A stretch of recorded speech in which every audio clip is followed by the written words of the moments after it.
The woman sinking in the black water wasn't supposed to be my problem. I had my own nightmare chasing me across state lines, a husband who'd rather see me dead than free. But when I saw her pregnant belly pressed against the SUV's window, something in me refused to keep running. I didn't know her name. Didn't know her brother controlled half of Florida's underworld. Didn't know that 7 minutes of CPR on a storm-battered dock would trade one kind of danger for another. All I knew was this: some choices you can't take back, and some debts can never be repaid. If you're watching from anywhere in the world, drop your city in the comments. I want to see how far this story travels. And if you're here for the whole ride, hit that like button now. The rain hit Miami like punishment. Lena Mercer gripped the steering wheel of her stolen Honda Civic with hands that hadn't stopped shaking in 3 days. The windshield wipers couldn't keep up with the deluge, turning the highway into a blur of red taillights and wet asphalt. Her phone, the burner she'd bought in a gas station outside Atlanta, sat dark in the cup holder. She'd thrown her real one into a river in Tennessee, watched it sink alongside the last piece of her old identity. Her ribs ached where Adrian had kicked her. 5 days ago, felt like 5 years. The bruises under her shirt had turned that sick yellow-green color, the kind that meant they were healing but still hurt like hell when she breathed too deep. She'd counted them in a truck stop bathroom mirror somewhere in Georgia, 7 distinct marks, each one a punctuation mark in the argument that had finally made her run. The argument where he'd told her exactly how he'd make her disappear if she ever tried to leave. Lightning split the sky, and for a second the whole world went white. Lena flinched, her foot easing off the gas. The Civic hydroplaned slightly, tires losing purchase, and her heart kicked against her sternum hard enough to hurt. "Easy," she whispered to herself. "Easy, you're almost there." Wherever there was, she had $4,200 in cash stuffed into a tampon box in her backpack. She had the clothes she'd been wearing when she'd climbed out their bedroom window at 2 a.m. She had a USB drive she'd stolen from Adrian's home office, the one he didn't know she knew about, tucked into the lining of her bra. And she had approximately 72 hours before he'd have every law enforcement contact in his considerable network looking for her. Because Adrian Cross wasn't just her husband. He was a federal prosecutor with a perfect conviction record, a sprawling network of professional allies, and a private face that would terrify anyone who'd only seen his public one. The man gave speeches about justice, then came home and made her kneel on rice while he explained, very calmly, all the ways she'd disappointed him that day. Lena's hands tightened on the wheel. The highway curved, following the coast. Through the rain, she could barely make out the dark mass of the ocean, churning and furious under the storm. She'd never been to Florida before. Had picked Miami half at random, big enough to disappear in, far enough from DC that maybe Adrian's reach wouldn't extend quite so easily. Stupid. Probably. Adrian's reach extended everywhere. But she'd had to pick something, and sitting still meant dying, so here she was, driving through a tropical storm with stolen money and evidence she didn't fully understand, hoping that the woman who'd existed before she'd met Adrian Cross 6 years ago was still in there somewhere, waiting to be remembered. A semi-truck passed her, throwing up a wave of water that completely blinded her for 3 terrifying seconds. When her vision cleared, she saw the exit sign, Biscayne Boulevard, 2 miles. She took it. The exit ramp curved down into a maze of smaller roads, less maintained, darker. The rain was somehow worse here, hammering the roof of the Civic like it was trying to cave it in. Lena leaned forward, squinting through the windshield, trying to figure out where the hell she was going. A cheap motel. That's what she needed. Somewhere that took cash and didn't ask questions. Somewhere she could sleep for a few hours without dreaming about Adrian's hands around her throat. The road bent sharply. She took the curve too fast, felt the tires slip again, overcorrected. The Civic fishtailed, and she gasped, both hands fighting the wheel. Then she saw the headlights. They came out of nowhere. Or maybe they'd been there all along, and she just hadn't seen them through the rain. High beams, too bright, swerving erratically across the center line. A big vehicle, SUV maybe, coming straight at her. Lena yanked the wheel hard right. The Civic skidded sideways, tires screaming. The SUV missed her by inches. She felt the displacement of air as it rocketed past, and then she was slamming on the brakes, heart in her throat. The Civic spinning in a slow, sick circle before coming to rest half on the shoulder, half in a ditch. For a second, she just sat there, breathing hard, rain pounding overhead. Then she looked in the rearview mirror. The SUV's taillights were zigzagging wildly. As she watched, the vehicle swerved completely off the road, crashed through a guardrail, and disappeared. Lena's breath stopped. She heard the impact even over the rain, a massive metallic crunch, followed by a splash that was somehow louder than it should have been. Water. There was water past that guardrail. Her hand was on the door handle before her brain caught up with her body. No. No, you can't. You don't stop. You don't get involved. That's how Adrian finds you. But she was already out of the car, rain immediately soaking through her clothes, cold and vicious.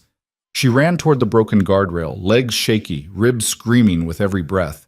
The road curved alongside some kind of inlet, the bay, maybe. She didn't know Miami's geography. Black water, churning with the storm. And there, about 15 feet from the rocky shore, the SUV was sinking. Not slowly, fast. The headlights were still on, pointing down into the murk, giving the water a sickly greenish glow. She could see the vehicle tilting forward, hood already submerged, water rushing in through the broken windows. There was someone inside. Lena saw the shape of them, moving frantically, trapped behind the driver's side window. "No," she whispered. "No, no, no." She looked around wildly. No other cars, no houses. Just rain and darkness, and the SUV sinking faster now, rear end rising out of the water like a capsizing ship. "Call 911. That's what you do. You call, and then you leave, and you don't look back.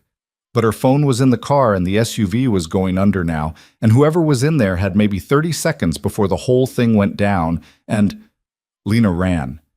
Down the rocky embankment, feet slipping, her ankle twisting painfully on a loose stone. She didn't slow down. Hit the water at a full sprint, the cold stealing her breath, the waves immediately trying to shove her back toward shore. She fought through them. The SUV was 10 feet away. 8, 6. The water was up to her chest now, then her shoulders. A wave broke over her head and she went under, the world turning into black chaos, her lungs seizing with the cold. She kicked hard, broke the surface gasping, kept moving. The SUV's rear window was right there. Lena grabbed the door handle, braced her feet against the vehicle's side, and pulled. Locked. Of course it was locked. She pounded on the window, trying to see through the rain-streaked glass. A face appeared on the other side. A woman. Younger than Lena, dark hair plastered to her skull, eyes wide with terror.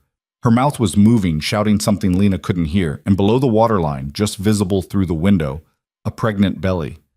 Something in Lena's chest cracked open. "Hold on!" she screamed, even though the woman couldn't hear her. "Hold on!" She looked around frantically.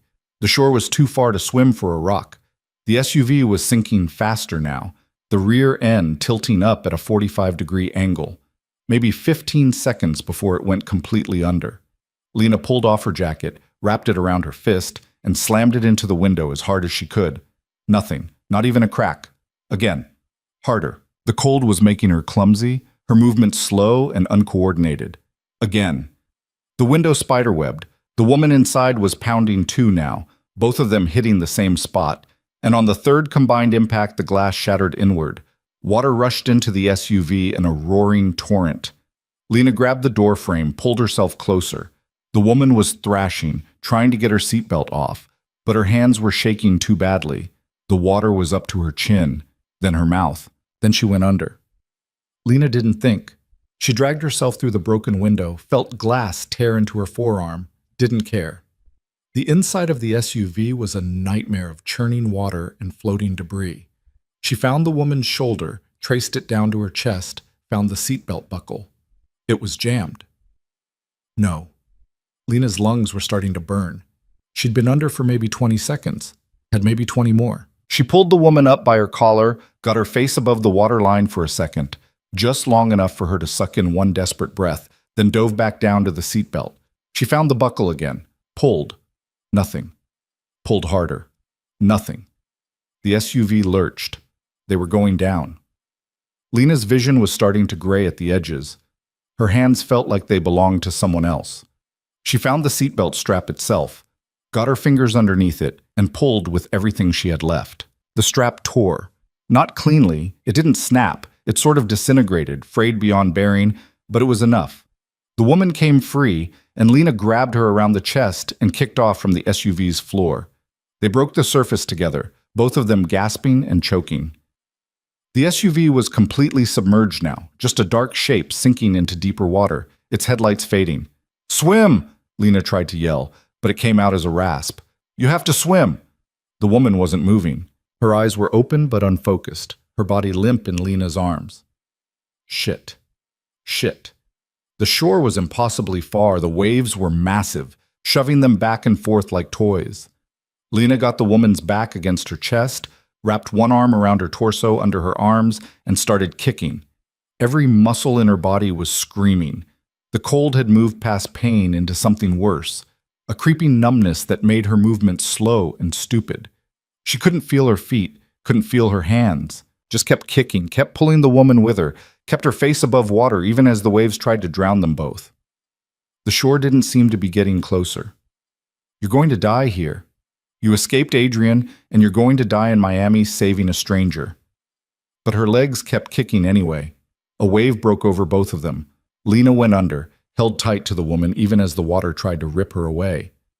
When they surfaced, she thought maybe the shore was closer. 10 feet, 8, 6. Her foot hit something solid and she nearly sobbed with relief. Rock. She'd found the bottom. She dragged the woman the last few feet, pulled her up onto the rocky shore, collapsed beside her. For a second, she just lay there, chest heaving, tasting salt and rain. Then she looked at the woman. She wasn't breathing. "No," Lena said. "No, come on. You don't get to die now. I didn't pull you out so you could die." She rolled the woman onto her back, tilted her head, checked her airway. Water poured out of her mouth. Lena wiped it away, positioned her hands on the woman's sternum, careful, so careful because of the baby, and started compressions. "Come on," she said between pushes. "Come on, come on." 30 compressions, 2 breaths. The woman's lips were blue. 30 more compressions. 2 more breaths. "Come on." Lena lost track of time. The rain kept falling, the water kept churning, and she kept going, compressions and breaths. Compressions and breaths, her arms burning, her ribs screaming where Adrian had kicked her, until the woman convulsed. Water erupted from her mouth, and Lana barely got her turned on her side before she vomited seawater and bile all over the rocks. "That's it," Lena said, her voice cracking. "That's it. Get it out. You're okay. You're okay." The woman coughed violently, her whole body shaking. Then she sucked in a rattling breath, and another, and her eyes opened. Dark eyes, brown, almost black. They found Lena's face and locked there. "My baby," she whispered. "Still there?" Lena said. "I felt him kicking when I pulled you out. He's still there." The woman's hand went to her belly. She was still shaking, still coughing, but something in her face relaxed. Then headlights washed over them. A car, no, 2 cars, coming fast down the road. They screeched to a stop near the broken guardrail, and car doors slammed. "Isabella!" A man's voice, rough with fear. "Isabella!" The woman, Isabella, tried to sit up. Lena helped her, bracing her shoulders. 3 men came running down the embankment. 2 of them were big, built like linebackers, wearing expensive suits that were now soaked through. The third was taller, moving with a predator's grace, and even in the rain and darkness, Lena could tell he was in charge. He reached them in seconds, dropped to his knees beside Isabella. "What happened?" His voice was controlled, but Lena heard the razor edge underneath. "Who did this?" "The road," Isabella said, her voice hoarse. "I swerved. Thought I saw it. It doesn't matter. I went off. She saved me." Isabella's hand shot out, grabbed Lena's wrist. "This woman. She pulled me out. She dove in and pulled me out." Roman's eyes shifted to Lena. She'd been around powerful men her whole life, had learned to recognize the type. This one was different from Adrian, less polished, more gekeked, but the danger was just as real, maybe more. "What's your name?" he asked. Lena's throat was raw from the salt water. "Lena." "You live around here?" "Just passing through." His eyes narrowed. He looked at her the way Adrian's prosecutor friends looked at defendants, cataloging details, filing away inconsistencies. Lena was suddenly, painfully aware of what she must look like. soaked, shivering, wearing clothes that didn't fit right because she'd grabbed them at random from her closet while running. The bruises on her arms were probably visible. The cut on her forearm from the glass was bleeding into the rain. She looked like someone running from something. "You just happened to be driving by," Roman said slowly, "in the middle of a tropical storm, and you saw my sister go off the road." "Yes." "And you jumped in without thinking." "I thought about it," Lena said, "for about 3 seconds. Then I did it anyway." One of the big men muttered something in Italian. Roman held up a hand, silencing him. "Take Isabella to the car," he said. "Get her to Dr. Castellano. Now." The two men moved immediately, lifting Isabella with surprising gentleness. She tried to protest, but Roman cut her off with a look. As they carried her up the embankment, she called back over her shoulder, "Don't let her leave, Roman. She saved my life. She saved my baby." Then they were gone, and Lena was alone on the rocks with a man whose eyes were measuring her for a grave. "Tell me again," Roman said quietly. "Tell me exactly what you're doing in Miami." Lena's mind raced. Every instinct she'd developed over 6 years with Adrian told her to lie, to construct something plausible, to make herself seem harmless and forgettable. But she was so tired of lying. "Running," she said. Roman's expression didn't change. "From what?" "A bad situation." "Police?" "No." "FBI?" "No. Nothing like that." She met his eyes. "Personal. It's personal." He studied her for a long moment. Rain ran down both their faces. Somewhere in the distance, sirens were starting to wail. "Those cops," Roman said. "They're going to want a statement. You want to give them one?" Every part of her screamed no. Talking to cops meant records. Records meant Adrian finding her. Roman saw the answer in her face before she said anything. "Right," he said. "Here's what's going to happen. You're going to get in my car. We're going to leave before they arrive.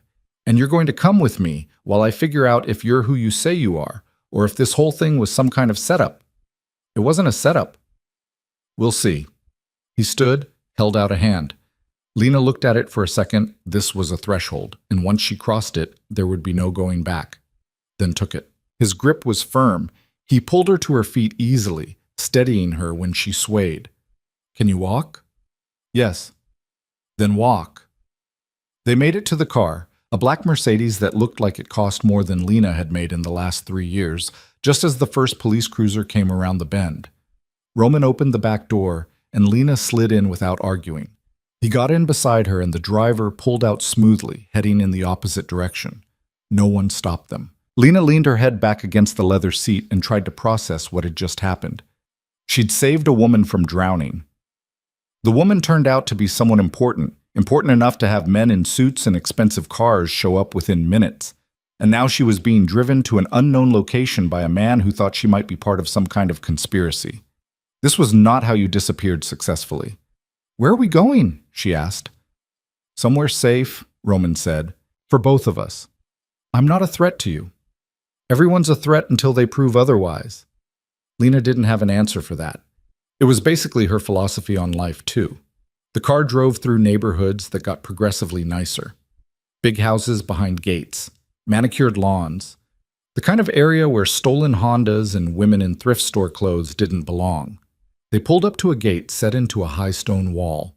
The driver entered a code, and the gate swung open silently. The house beyond was massive, Spanish colonial style, all white stucco and terracotta tiles, with palm trees lining the circular drive.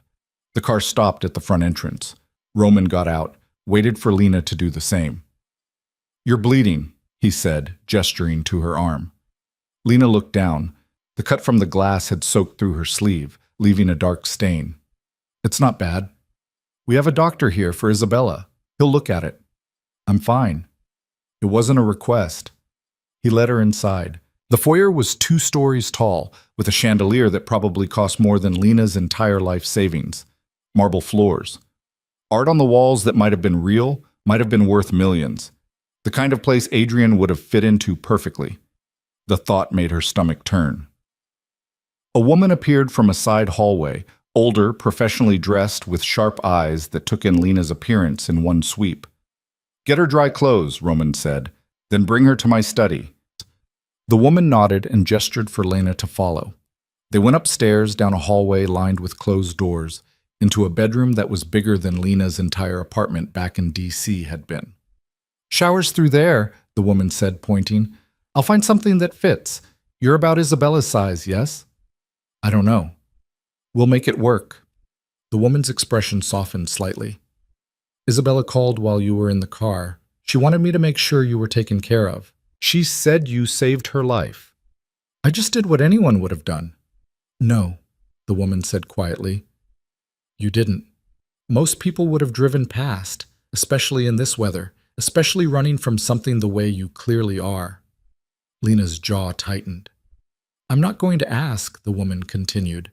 "Not my business. But you should know, Mr. Moretti doesn't trust easily. And right now, he's trying to decide if you're a guardian angel or a very sophisticated threat. What happens next depends on which one you turn out to be." She left before Lena could respond.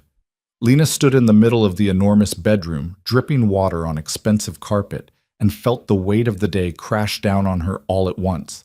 5 days ago, she'd been in D.C., married to a monster, trapped in a life that was killing her piece by piece. Now she was in Miami, in a mansion that probably belonged to the Mafia, waiting to be interrogated by a man who looked at her like she might be an assassin. And the worst part was, she had no idea which situation was more dangerous. She showered because she didn't know what else to do. The water was hot, almost too hot, and it burned against her cold skin. She watched the salt water and rain swirl down the drain, mixed with a little blood from the cut on her arm. When she got out, there were clothes laid out on the bed. Good clothes.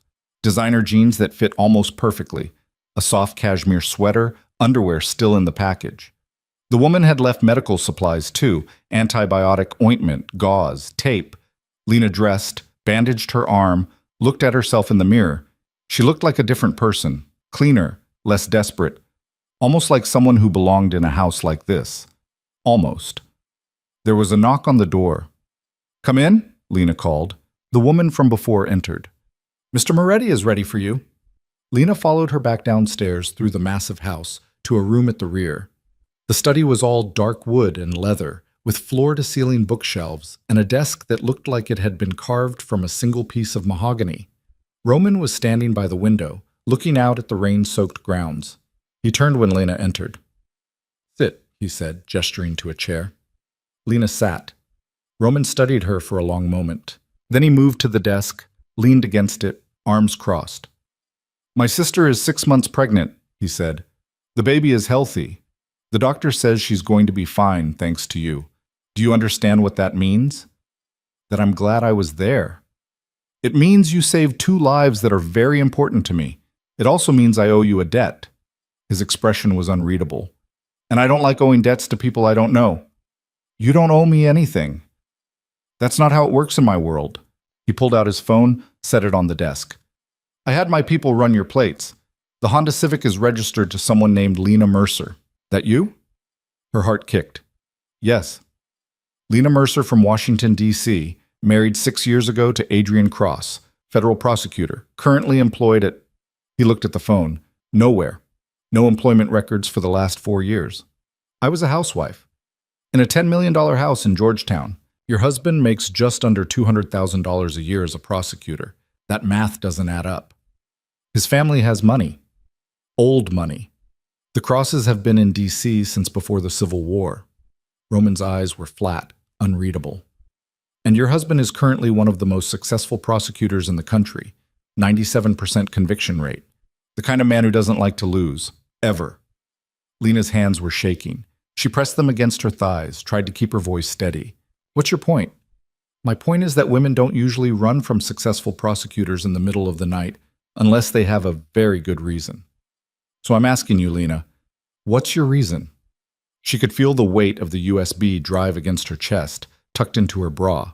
Evidence she didn't fully understand, stolen from a man who would kill her for taking it. "He hurts me," she said quietly. Roman's expression didn't change, but something flickered in his eyes. "Physically?" "Yes." "How long?" "Since the beginning. It got worse over time." "You went to the police?" Lena almost laughed. "He is the police. Or close enough. Every cop in D.C. knows him. Half of them have worked cases with him. Who do you think they'd believe?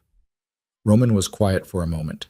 Then he pushed off from the desk, moved to a cabinet against the wall, poured 2 glasses of something amber. He held one out to her. Lena took it. Whiskey. Good whiskey, the kind Adrian used to drink while explaining her failures. She drank it anyway. I know what you are, Lena said. I'm not stupid. This house, the men in suits, the way everyone jumps when you speak, I know what that means. And what do I do with that knowledge? Roman asked. Nothing. I'm not going to tell anyone. I just want to disappear. People don't disappear anymore. Not really. Not unless someone helps them. Lena met his eyes. Are you offering? I'm considering it. My sister thinks you're a hero. She wants you to stay. Wants to repay you properly. I don't need repayment. What do you need? The question hung in the air between them. What did she need? A new identity. Money. Time to figure out what to do with the evidence she'd stolen. A place where Adrian couldn't find her. Time, she said finally. I need time to think. Roman nodded slowly. You can have it. Stay here, for now, until we figure out what to do with you. And if you decide I'm a threat, then we'll have a different conversation. It wasn't reassuring, but it was honest, and Lena respected that more than false comfort. Okay, she said. Elena will show you to a guest room. We'll talk more tomorrow, when Isabella is settled.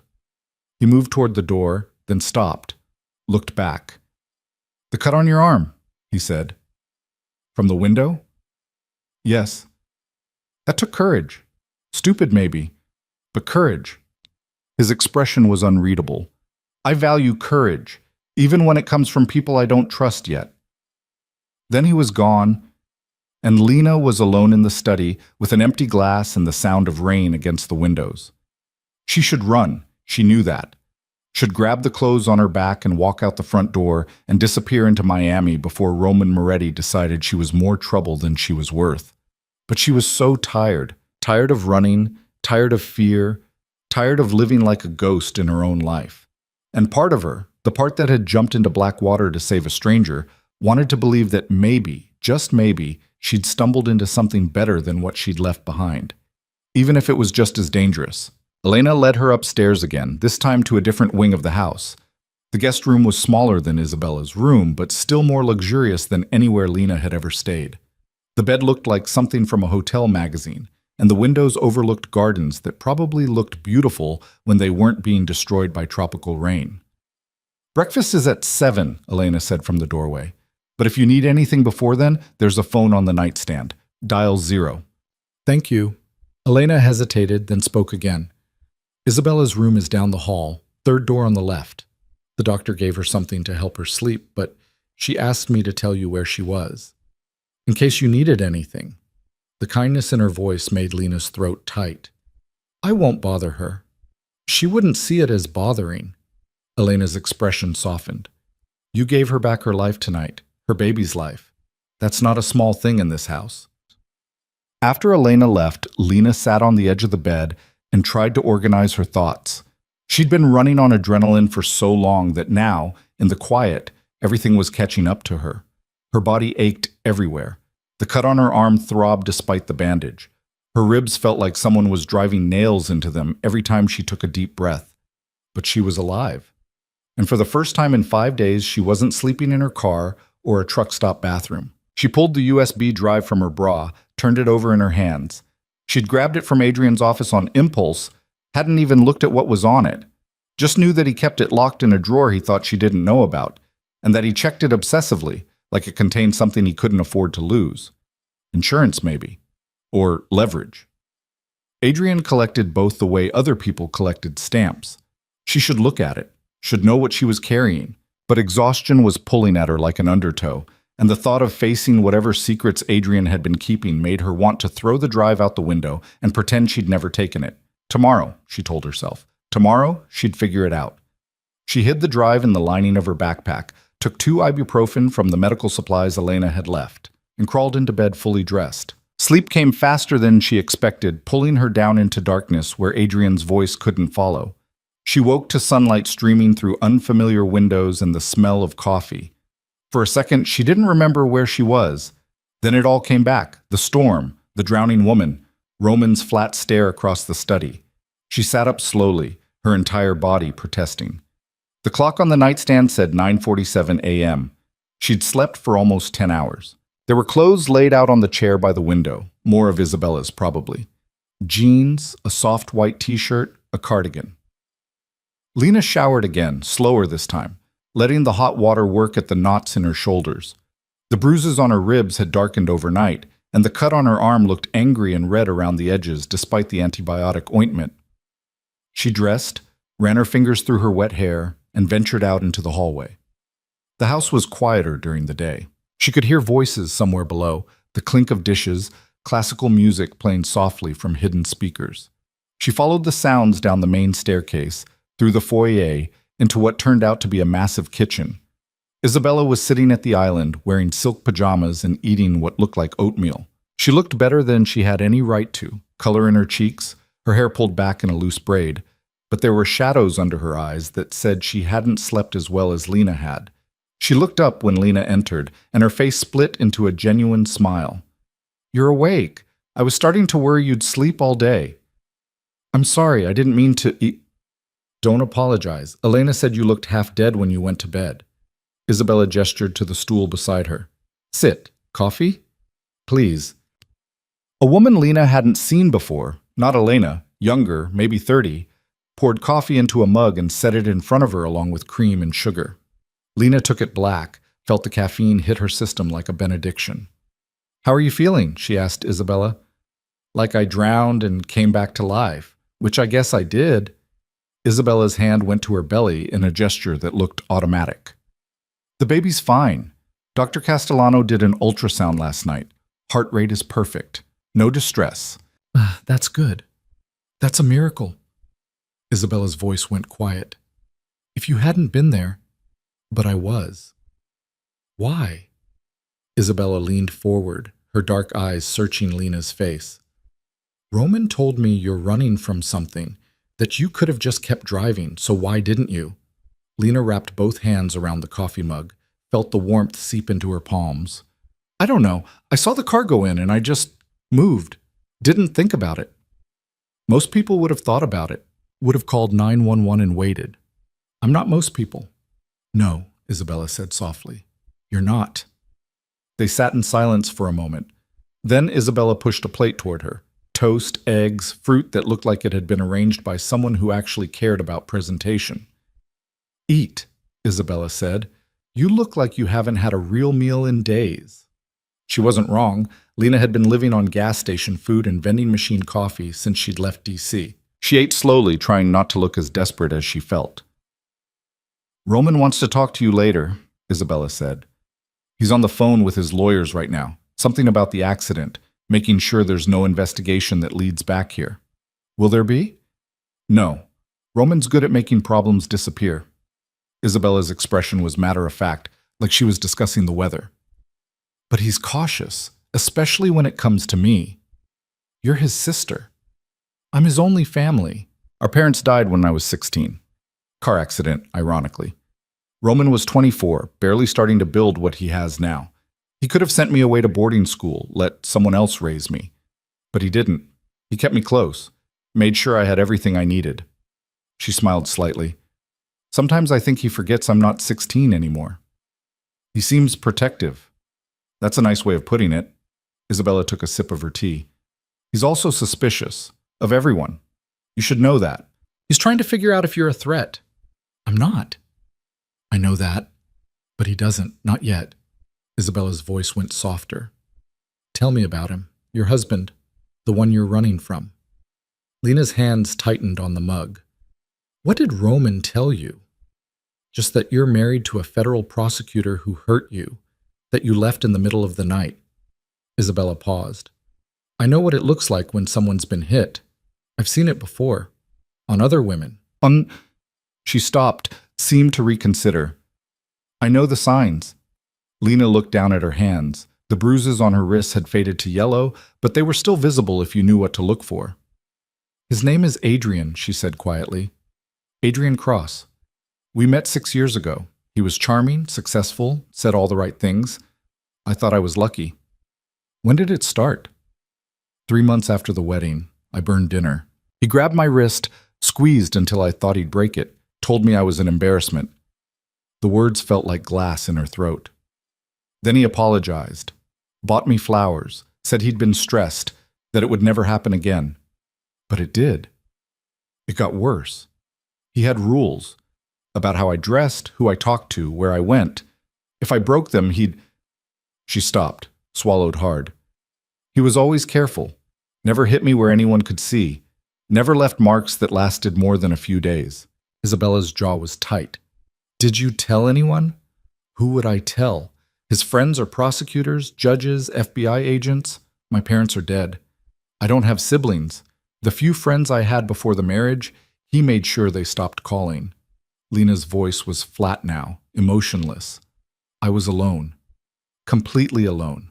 And he liked it that way. Why did you finally leave? Lena thought about the USB drive hidden in her room, about the last conversation she'd had with Adrian, where he'd calmly explained that if she ever tried to leave him, he'd make sure no one ever found her body. Because I realized he was going to kill me eventually, she said. And I decided I'd rather die trying to escape than wait for him to do it. Isabella reached across the island, took Lena's hand. Her grip was warm, steady. You're safe here, she said. I promise you that. Roman might not trust you yet, but he trusts me, and I'm telling him you stay. You don't know me. I know you jumped into black water in the middle of a storm to save a stranger. I know you did CPR for 7 minutes straight even though you were freezing and hurt. That tells me everything I need to know about who you are. Lena felt something crack in her chest. She'd been holding herself together through sheer force of will for so long that kindness felt dangerous, like it might break her completely. Thank you, she managed. Don't thank me yet. Living here, being part of this family, it's complicated. Roman's business isn't legal. I'm sure you figured that out. And being associated with us comes with risks. More risks than staying married to Adrian? Different risks. But yes, maybe less. Isabella squeezed her hand once more, then let go. We'll figure it out. One day at a time. The rest of the morning passed in a strange kind of limbo. Isabella showed her around the house, the library, the gym, the outdoor pool that looked like something from a resort magazine. They talked about small things, safe things. Isabella's pregnancy, the nursery she was planning, the names she was considering. It felt almost normal, like Lena was just visiting a friend, not hiding from a husband who wanted her dead in the home of a man who probably had bodies buried in his backyard. Around 2 in the afternoon, Elena found them in the library. Mr. Moretti would like to see you, she said to Lena. In his study. Isabella gave her an encouraging smile. Go, he's less scary than he looks. Lena wasn't sure she believed that, but she followed Elena anyway. Roman was at his desk this time, reading something on his laptop. He looked up when she entered, gestured to the same chair as last night. Sit. Lena sat. Roman closed the laptop, leaned back in his chair. I've been thinking about your situation. And? And I've made some calls, quiet calls, to people who owe me favors. Your husband is looking for you. He filed a missing persons report 2 days ago. Says you're mentally unstable, that he's worried you'll hurt yourself. Lena's stomach dropped. Of course he did. He's got every law enforcement agency on the East Coast looking for your car. The Honda is flagged in every database. You're lucky you made it to Miami before they started searching Florida highways. How long before they find me? They won't. I had someone move the Honda last night. It's in pieces in a chop shop in Homestead by now. As far as anyone knows, Lena Mercer disappeared somewhere between Atlanta and here. She should have been relieved. Instead, she felt trapped. Why are you helping me? Because Isabella wants me to, and because I pay attention when someone saves my sister's life. He paused. But I need to know I'm not bringing a problem into my house. So I'm going to ask you again. Is there anything else you're running from? Anything you haven't told me? The USB drive felt like it was burning through her chest. Tell him, part of her whispered. Tell him everything. He has the resources to figure out what's on it, maybe even use it against Adrian. But another part, the part that had survived 6 years with Adrian, knew that information was power, And giving it up meant giving up the only leverage she had. "Just Adrian," she said. Roman studied her face for a long moment. Then he nodded, though something in his expression said he didn't entirely believe her. "Okay, here's how this works. You stay here, in the guest room. You don't leave the property without telling me or one of my men. You don't contact anyone from your old life. You don't use your real name outside this house. As far as the rest of the world is concerned, Lena Mercer doesn't exist anymore." "For how long?" "As long as it takes for your husband to stop looking. Could be weeks, could be months." "And what do I do in the meantime?" "Whatever Isabella needs. She's on bed rest for the next week. Doctor's orders. Keeps trying to do too much. You keep her company. Make sure she doesn't overdo it." He stood, moved to the window. "Consider it repayment for room and board." "I can do that." "Good." He turned back to face her. "One more thing. There are parts of this house you don't go into. The east wing, basement level. My office downstairs, the room with the red door. You see my men conducting business, you walk away. You hear things you shouldn't, you forget them. Understand?" "Yes." "I'm serious about this, Lena. I'm giving you sanctuary because my sister asked me to. But if you become a liability, if you put her at risk in any way, that sanctuary ends. Permanently." The threat was clear. Lena nodded. "I understand." "I hope you do." His voice softened slightly. "Isabella likes you. She doesn't like many people. That counts for something in this house." He dismissed her with a gesture, and Lena left the study feeling like she'd just passed a test she hadn't known she was taking. The next few days settled into an unexpected rhythm. Lena spent most of her time with Isabella, who turned out to be sharp, funny, and utterly uninterested in following doctor's orders about bed rest. They watched movies in Isabella's room, played cards, talked about everything except the obvious, that they were both living in a house built on violence and secrets. Isabella told her about growing up with Roman, about the brother who'd read her bedtime stories and taught her how to throw a punch before she was 10, about the business their father had run before he died, and how Roman had taken it over and transformed it into something bigger, more dangerous, more profitable. "He's not a bad person," Isabella said one afternoon. They were in the library, Isabella stretched out on the couch with her feet propped up, Lena sitting cross-legged in an armchair. "I know how that sounds. I know what he does. But he takes care of people. The men who work for him, their families. He's loyal. And he never hurts anyone who doesn't have it coming. And the people who do have it coming?" Isabella's expression didn't change. "Then they should have made better choices." It was a window into a world Lena had only seen from the outside, through Adrian's prosecutions and trial notes. But living in it was different. The men who came and went from Roman's study weren't the monsters Adrian had described in his closing arguments. They were people. Flawed, dangerous people, but people nonetheless.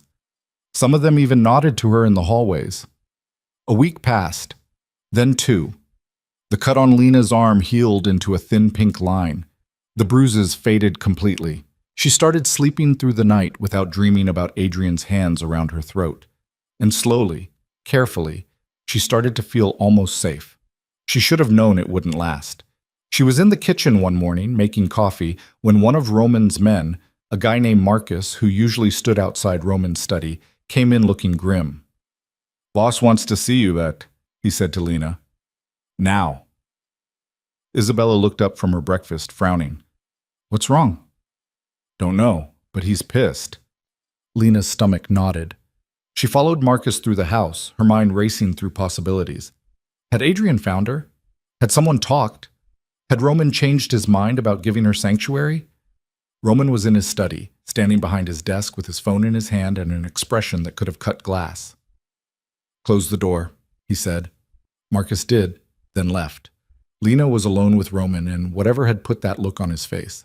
"I got a call this morning," Roman said, his voice deadly calm, "from a friend in the D.C. Metro Police. Seems your husband has expanded his search. He's offering a $50,000 reward for information leading to your whereabouts. Claims you stole something from him, something valuable." The USB drive. Lena's hand went to her chest before she could stop herself. Roman's eyes narrowed. "You want to tell me what you took?" "I don't know what's on it. But you took something." There was no point in lying now. "A USB drive. from his office. I grabbed it when I left. I thought maybe it was insurance, something to keep him from coming after me. And you didn't think to mention this before? I didn't know if I could trust you. Roman's laugh was harsh. You're living in my house, eating my food, under my protection, and you didn't know if you could trust me. You threatened to kill me if I became a liability, Lena shot back. Forgive me for being cautious. They stared at each other across the desk. Then Roman's expression shifted slightly, something that might have been respect flickering in his eyes. Where is it? In my room. Get it. Lena went upstairs, her heart pounding. When she came back down, she handed the drive to Roman without a word. He plugged it into his laptop, opened the files. Whatever he saw made his jaw tighten. Your husband, he said slowly, is a very stupid man. What is it? Roman turned the laptop around. The screen showed spreadsheets, email chains, scanned documents. Lena leaned closer, trying to make sense of it. Financial records, Roman said. Offshore accounts, wire transfers, communications with organized crime figures about case tampering, evidence suppression, witness intimidation. He scrolled through more files. Your husband isn't just corrupt. He's been taking money from the Bratva, Russian mob, to throw cases. And he's been documenting everything, probably as insurance, same reason you thought of. Lena felt cold. How much money? Millions. Over the last 4 years. Roman's expression was unreadable. This is enough to destroy him. End his career, put him in prison for the rest of his life. If it got into the right hands. It's evidence. It's a death sentence, for him, and for anyone he thinks might use it against him. Roman looked at her. He knows you have this. That's why he's looking so hard. Not because he loves you, because you can destroy him. The room felt too small. Lena sat down hard in the chair, her legs suddenly unsteady. He'll never stop looking, she said. No, he won't. So what do I do? Roman was quiet for a long moment, studying the screen. Then he closed the laptop, unplugged the drive, held it up. You let me handle it. How? Better if you don't know? He looked at her. But I can make him stop looking. I can make him forget you exist. It won't be pretty, and it won't be legal, but it'll be permanent. Lena thought about Adrian's face, the way he smiled when he was explaining how he'd ruin her life if she ever left. Thought about 6 years of fear, of walking on eggshells, of learning to make herself invisible just to survive. What do you want in return? Nothing. Consider it part of the debt I owe you for Isabella. He paused. But there is something you should know. If I do this, if I use this information the way I'm thinking, there's no going back. You'll be complicit in what happens to him. You'll have blood on your hands, even if you never pull the trigger yourself. I already have blood on my hands. I've had it since the day I married him. Roman nodded slowly. Okay then. Go back to Isabella. Stay with her. And let me take care of this. Lena stood, started toward the door, then stopped. Roman. Yeah? Thank you. His expression softened, just slightly. Thank Isabella. She's the one who made me promise to keep you safe. I'm just keeping my word. That evening, Lena told Isabella everything. They were in Isabella's room, the door closed, music playing to mask their conversation. Isabella listened without interrupting, her hand resting on her belly, her expression growing darker with every detail. When Lena finished, Isabella was quiet for a long moment. Roman will handle it, she finally said. He's good at handling problems like this. I know, that's what scares me. Why? Because I keep waiting for the cost. Nothing's free, especially not protection from someone like your brother. Isabella's laugh was soft. You think he's going to ask you to kill someone? Run drugs? Jesus, Lena, he's not a cartoon villain. Then what does he want? Maybe he just wants to help. Maybe he sees someone who got dealt a shit hand and he's trying to even the odds. Isabella shifted on the bed, wincing slightly. Or maybe he sees what I see. Which is?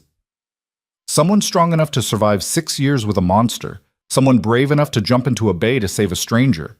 Someone who could be useful to have around. Isabella's expression turned serious. This family, Lena, we take care of our own. And like it or not, you're ours now. At least until you decide you don't want to be.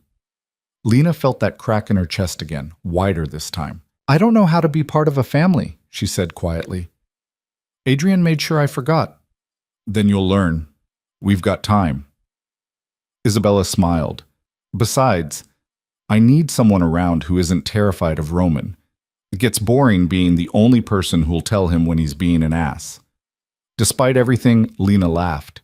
It felt strange, rusty from disuse, but real. I'll work on it, she said.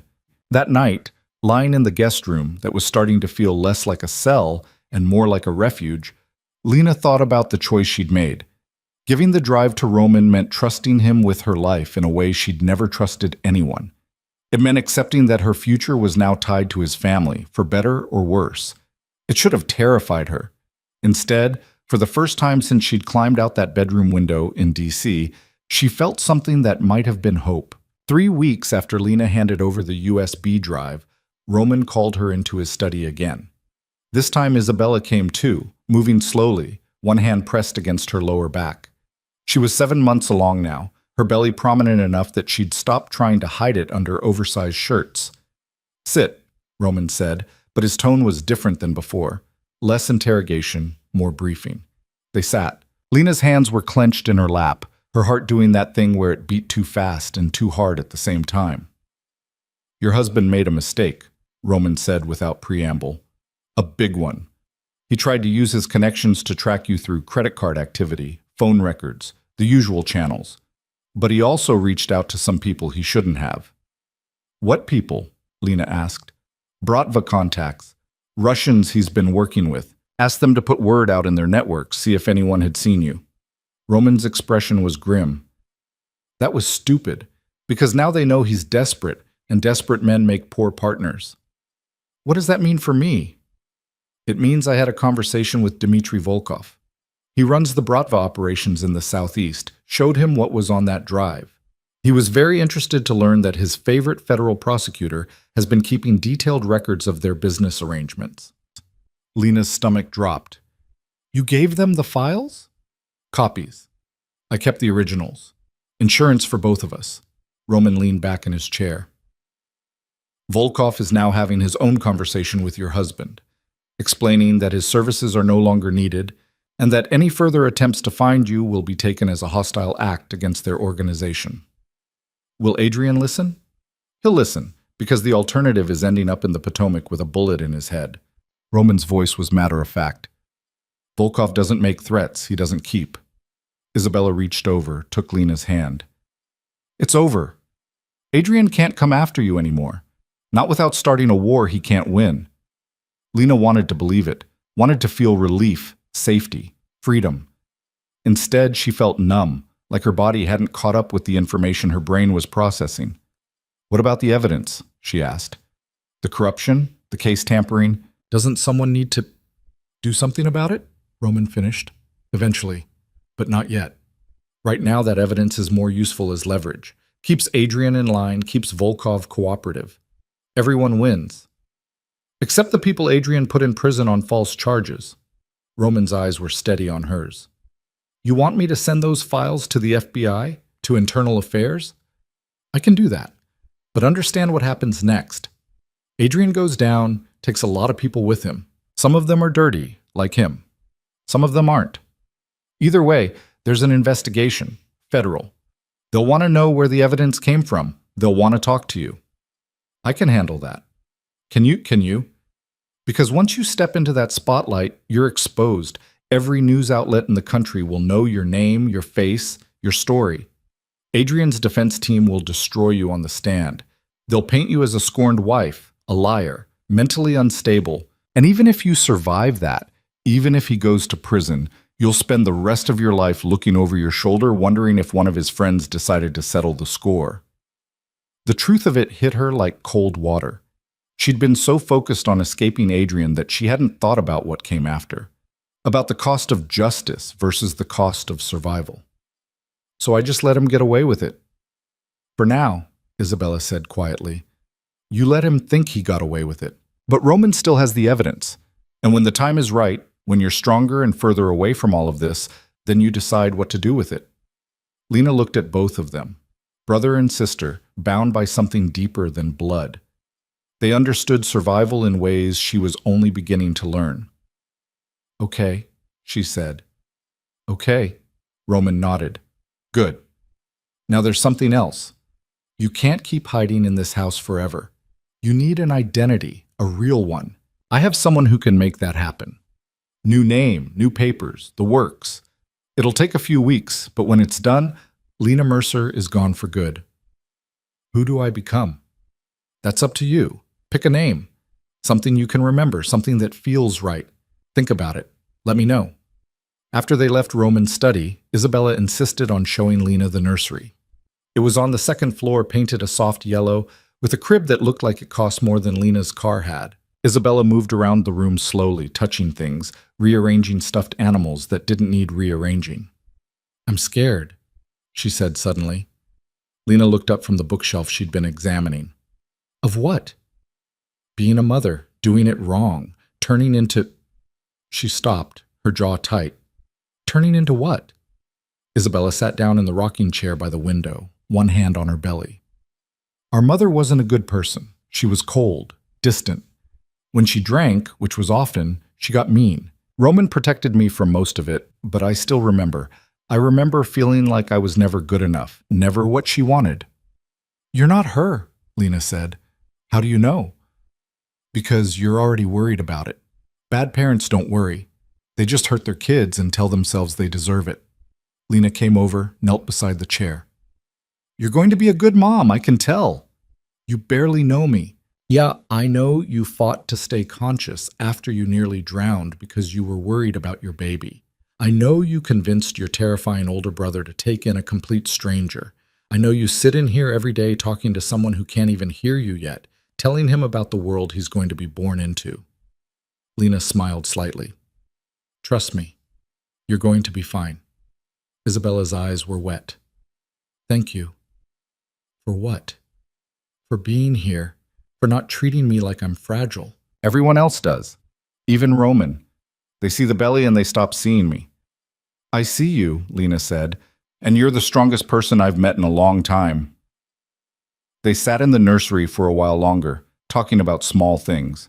Baby names, parenting books Isabella had read, the terror of keeping another human alive. It felt normal in a way Lena hadn't experienced in years, like having a friend, like mattering to someone who wasn't trying to control her. That evening, sitting in her room with a notebook and pen, Lena thought about names, about who she wanted to be now that she wasn't Adrian's wife anymore. She wrote down options, crossed them out, started over. Finally, she settled on one: Elena Reed. Close enough to Lena that she'd respond to it naturally, but different enough that it felt like a fresh start. Reed because it sounded solid, ordinary, forgettable. She told Roman the next morning. He nodded, made a note on his phone, said his guy would have everything ready in 2 weeks. 2 weeks turned into 3, then 4. Lena fell into the rhythm of the house. She spent her mornings with Isabella, her afternoons reading in the library or walking the grounds with Elena, the housekeeper, who turned out to have a wicked sense of humor and opinions on everything. She learned the names of Roman's men, learned which ones would nod back when she said hello and which ones just stared through her like she was furniture. She learned that Marcus, the guy who'd fetched her that day Roman found out about the USB drive, had a daughter in college studying engineering.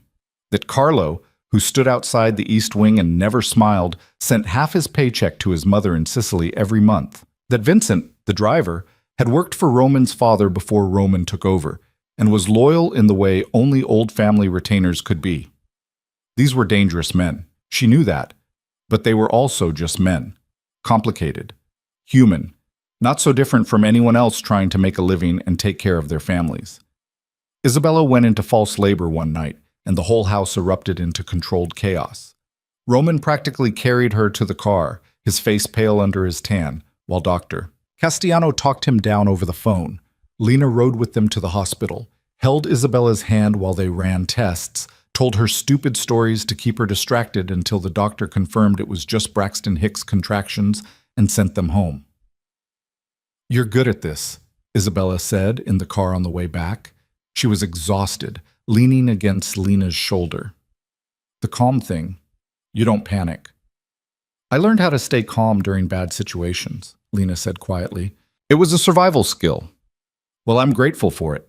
Roman was useless. Did you see his face? Lena glanced at the front seat where Roman was sitting rigid, his hands clenched on his thighs. I think he was scared. Terrified, Roman said without turning around. And I can hear you both. Good, Isabella said. You should know that you're terrible in emergencies. I run a criminal organization. I'm excellent in emergencies. You run a criminal organization where people do what you say or they get shot.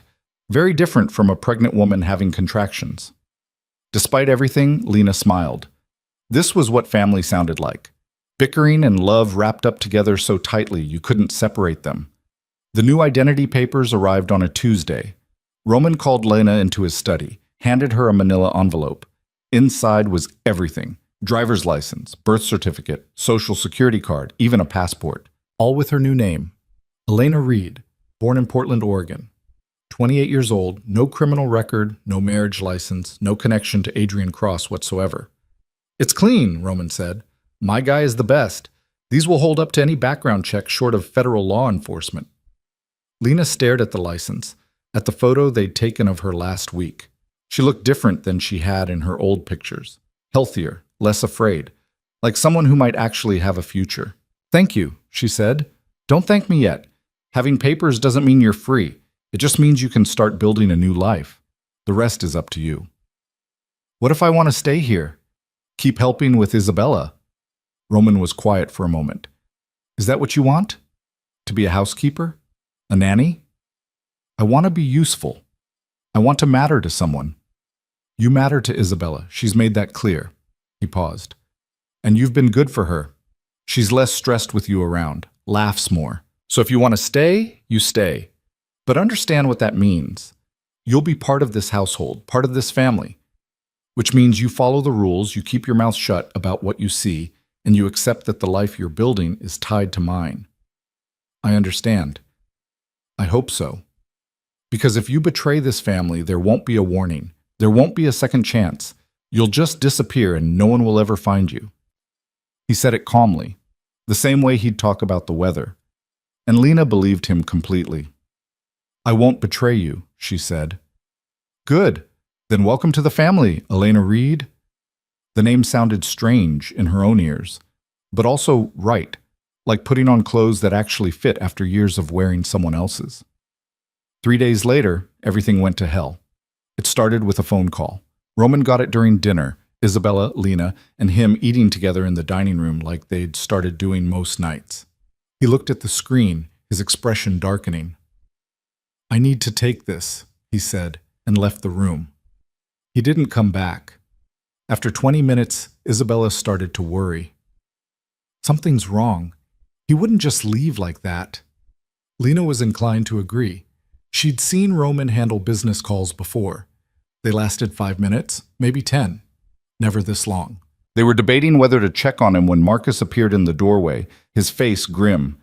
Miss Isabella, I need you to go to your room. Now. What's happening? Can't say, but the boss wants you upstairs and locked in until he gives the all clear. Marcus, now Miss Isabella, please. The tone left no room for argument. Isabella stood, and Lena stood with her. They went upstairs together, Isabella moving slower now, one hand pressed to her belly, like she could protect the baby through sheer force of will. In Isabella's room they waited. Lena locked the door, checked the windows. Everything looked normal outside. The grounds were quiet, the security lights casting long shadows across the lawn. This is about Adrian, isn't it? Isabella said. She was sitting on the bed, her face pale. Something happened. We don't know that. What else could it be? Roman's been waiting for the other shoe to drop since he made that deal with Volkov. He never trusted that it would hold. Lena's stomach was in knots. She wanted to believe Roman had it handled, that whatever was happening downstairs was just business as usual. But the look on Marcus's face had been wrong, scared, and men like Marcus didn't scare easily. An hour passed, then 2. Isabella tried calling Roman's phone. It went straight to voicemail. Something's really wrong, Isabella said. Her hands were shaking. He always answers when I call. Always. Lena was about to respond when she heard it. A sound from somewhere below.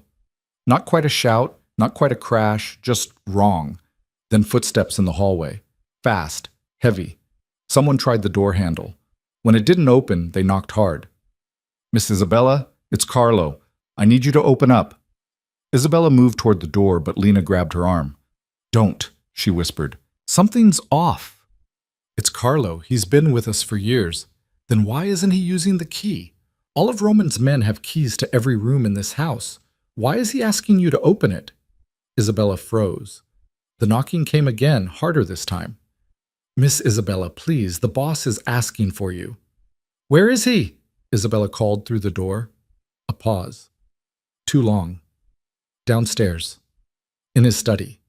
He needs to talk to you about the baby." Lena moved to the window, looked down. There were vehicles in the driveway, one she didn't recognize, and men moving through the grounds with flashlights and weapons. "We need to go," she said. "Now." "Go where?" "We're on the second floor." "The balcony. It connects to the next room, doesn't it?" Isabella nodded, her eyes wide. "The guest room. Your room." They moved fast. Out onto the balcony, across to Lena's room, thankfully unlocked. Behind them, they heard the door to Isabella's room crash open, Carlo's voice shouting something angry. "They're going to come here next," Isabella said. She was breathing hard, one hand pressed to her belly, her face twisted with pain. "Are you—" False contractions again. "Stress. I'm okay." But she didn't look okay. She looked terrified. Lena grabbed her backpack. Habit made her keep it packed, ready to run, and looked around wildly for options. The door wouldn't hold long. The windows were too high to jump from safely, especially with Isabella pregnant. Then she remembered. The east wing. The part of the house Roman had told her never to enter. If there was anywhere with a way out that these people might not know about, it would be there. "Come on," she said, taking Isabella's hand. They went into the hallway. It was empty, but Lena could hear shouting from multiple directions now. The house was under attack, real, actual attack, and Roman was nowhere to be seen. They made it to the east wing door, locked. Lena tried to remember everything she'd learned from action movies, from crime shows. She needed something to pick it with, or... Isabella pushed past her, typed a code into the keypad beside the door. It clicked open. "Roman gave me the code years ago," she said, "for emergencies." This definitely qualified. Inside, the east wing was darker than the rest of the house. Narrower hallways, less expensive finishes. This was the working part of the building, where the pretty facade dropped away. They moved through it quickly, Isabella directing them with familiarity that surprised Lena. Past offices, a room full of filing cabinets, another room that was clearly an armory, guns on the walls, ammunition boxes stacked on shelves. "There's a tunnel," Isabella said. Her voice was tight with pain. "From the basement. It leads to a safe house about half a mile away. Roman built it years ago, in case we ever needed to evacuate fast. Can you make it?" "I have to." They found the stairs, started down. Behind them, Lena heard footsteps entering the east wing, shouting. Someone had figured out where they'd gone. The basement was cold, concrete and exposed pipes. Isabella led them to a door hidden behind a storage shelf. The tunnel beyond was narrow, lit by emergency lights, sloping gently upward. They were maybe 50 feet in when Isabella gasped and doubled over. "What's wrong?" "Not false this time," Isabella managed. "Real. The baby, it's too early." "Tell that to him. She straightened up, breathing hard. "We have to keep going. If they catch us..." She didn't finish. Didn't need to. Lena wrapped an arm around her waist, took as much of her weight as she could, and they kept moving. The tunnel felt endless. Every few feet, Isabella had to stop, had to breathe through another contraction. And behind them, getting closer, Lena could hear voices. They were being followed. Finally, they reached the end, a metal door with a wheel lock, like something from a submarine. Lena spun it, felt it give, pulled the door open. They stumbled out into what looked like the garage of a small house. Old boxes stacked against the walls, a car under a tarp, and sitting on a workbench lit by a single bare bulb, a cell phone. Lena grabbed it, dialed Roman's number. It rang, and... "Who is this?" Roman's voice, clipped and dangerous. "It's me. Lena. I'm with Isabella. We're in the safe house. Your house is under attack. We barely got out." A string of cursing in Italian. "Is she hurt?" "She's in labor, real labor." "How far apart are the contractions?" Lena looked at Isabella, who held up 5 fingers. 5 minutes. "Okay. Okay. Listen to me carefully. There's a gun in the glove compartment of the car. Get it. Lock yourselves in the upstairs bathroom. Do not open the door for anyone except me or Marcus. I'm coming. 20 minutes. Can you hold for 20 minutes? Yes. Good. And Lena? If anyone comes through that door who isn't me, you shoot them. You understand? You shoot them." The line went dead. Lena found the gun, checked the magazine the way Adrian's security consultant had once shown her during a dinner party demonstration. Loaded, safety on. She flicked it off. Isabella was leaning against the car, breathing through another contraction. When it passed, she looked at Lena with something like wonder. "You know how to use that?" "I guess we're about to find out." They made it upstairs. The house was small, sparsely furnished, clearly maintained but not lived in. The bathroom had a lock on the door and no windows. They shut themselves inside, Lena positioning herself between Isabella and the door. 5 minutes passed. 10. Isabella's contractions were getting closer together. 4 minutes now. Then 3.5. "He's coming," she said. "The baby. He's really coming. Roman will be here soon." "What if he's not?" Then Lena heard it. The sound of the garage door opening, footsteps on the stairs. Not running, walking, casual. Like whoever it was knew exactly where they were and wasn't worried about resistance. The footsteps stopped outside the bathroom door. A knock. 3 times. Then a voice that made Lena's entire body go cold. "Lena," Adrian said through the door. "I know you're in there, and I think we need to talk." Lena's hands tightened on the gun. Behind her, Isabella made a small sound, part gasp, part moan, as another contraction hit. "I'm not interested in talking," Lena called through the door. Her voice came out steadier than she felt. "That's unfortunate, because I came a long way to find you."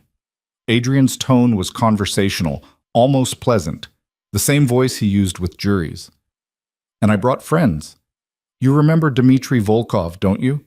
Well, you don't, actually, but I've been working with him for years. Turns out when you show someone proof that their business partner has been documenting their crimes, they get very motivated to solve that problem."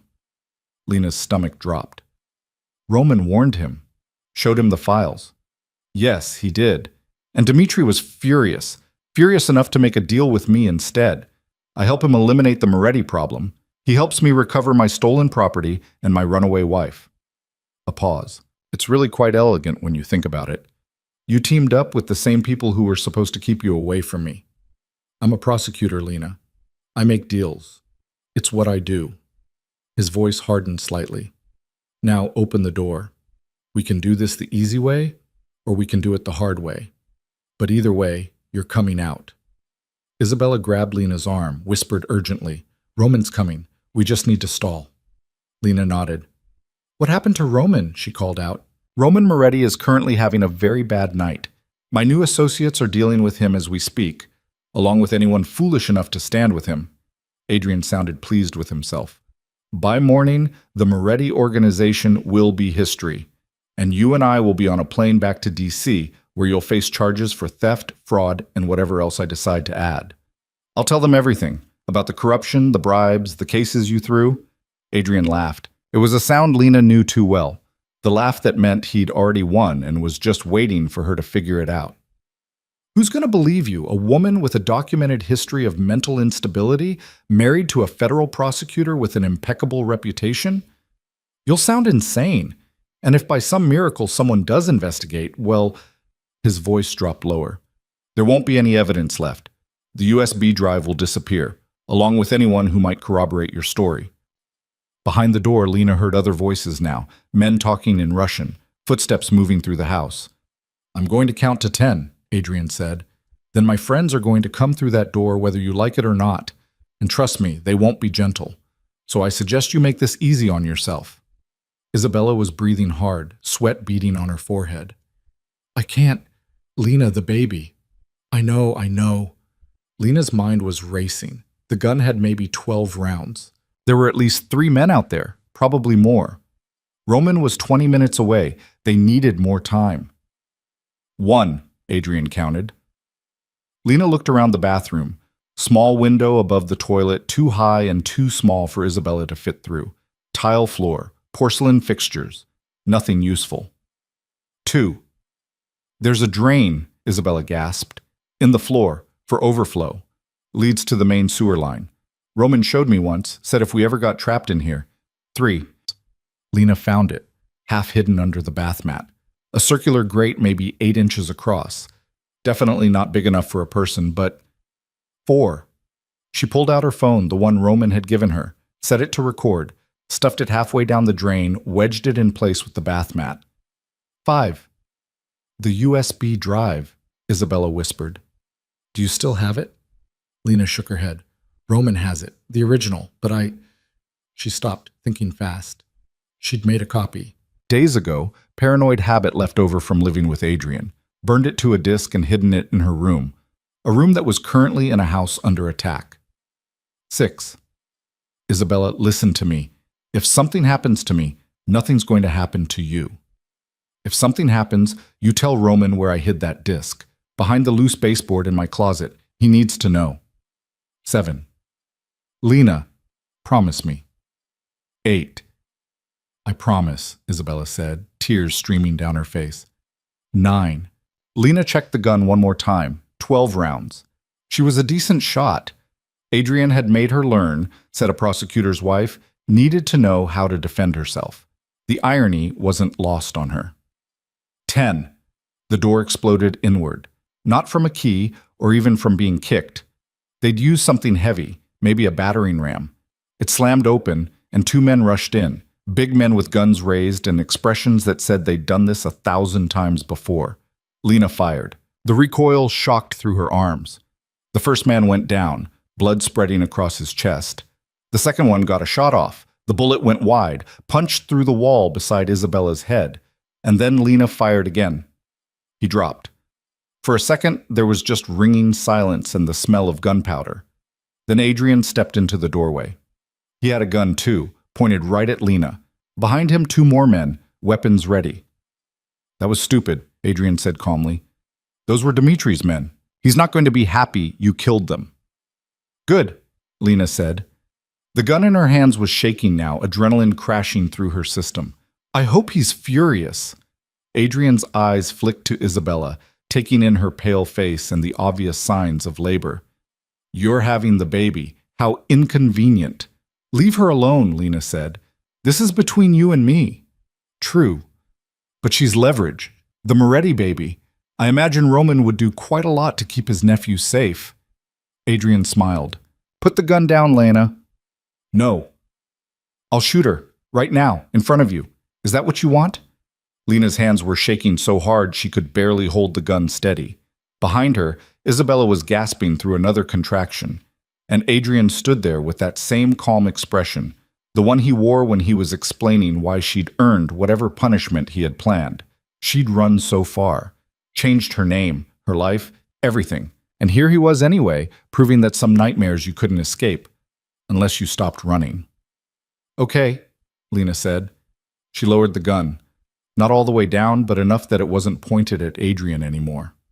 Okay, you win. I always do. Adrian gestured to one of the men behind him. Take her weapon. The man moved forward cautiously. He was maybe 6 feet from Lena when she saw it. A flicker of movement in the doorway behind Adrian. A shadow that didn't belong. She kept her eyes on Adrian, didn't let them betray what she'd seen. The man reached for her gun. Lena let him take it.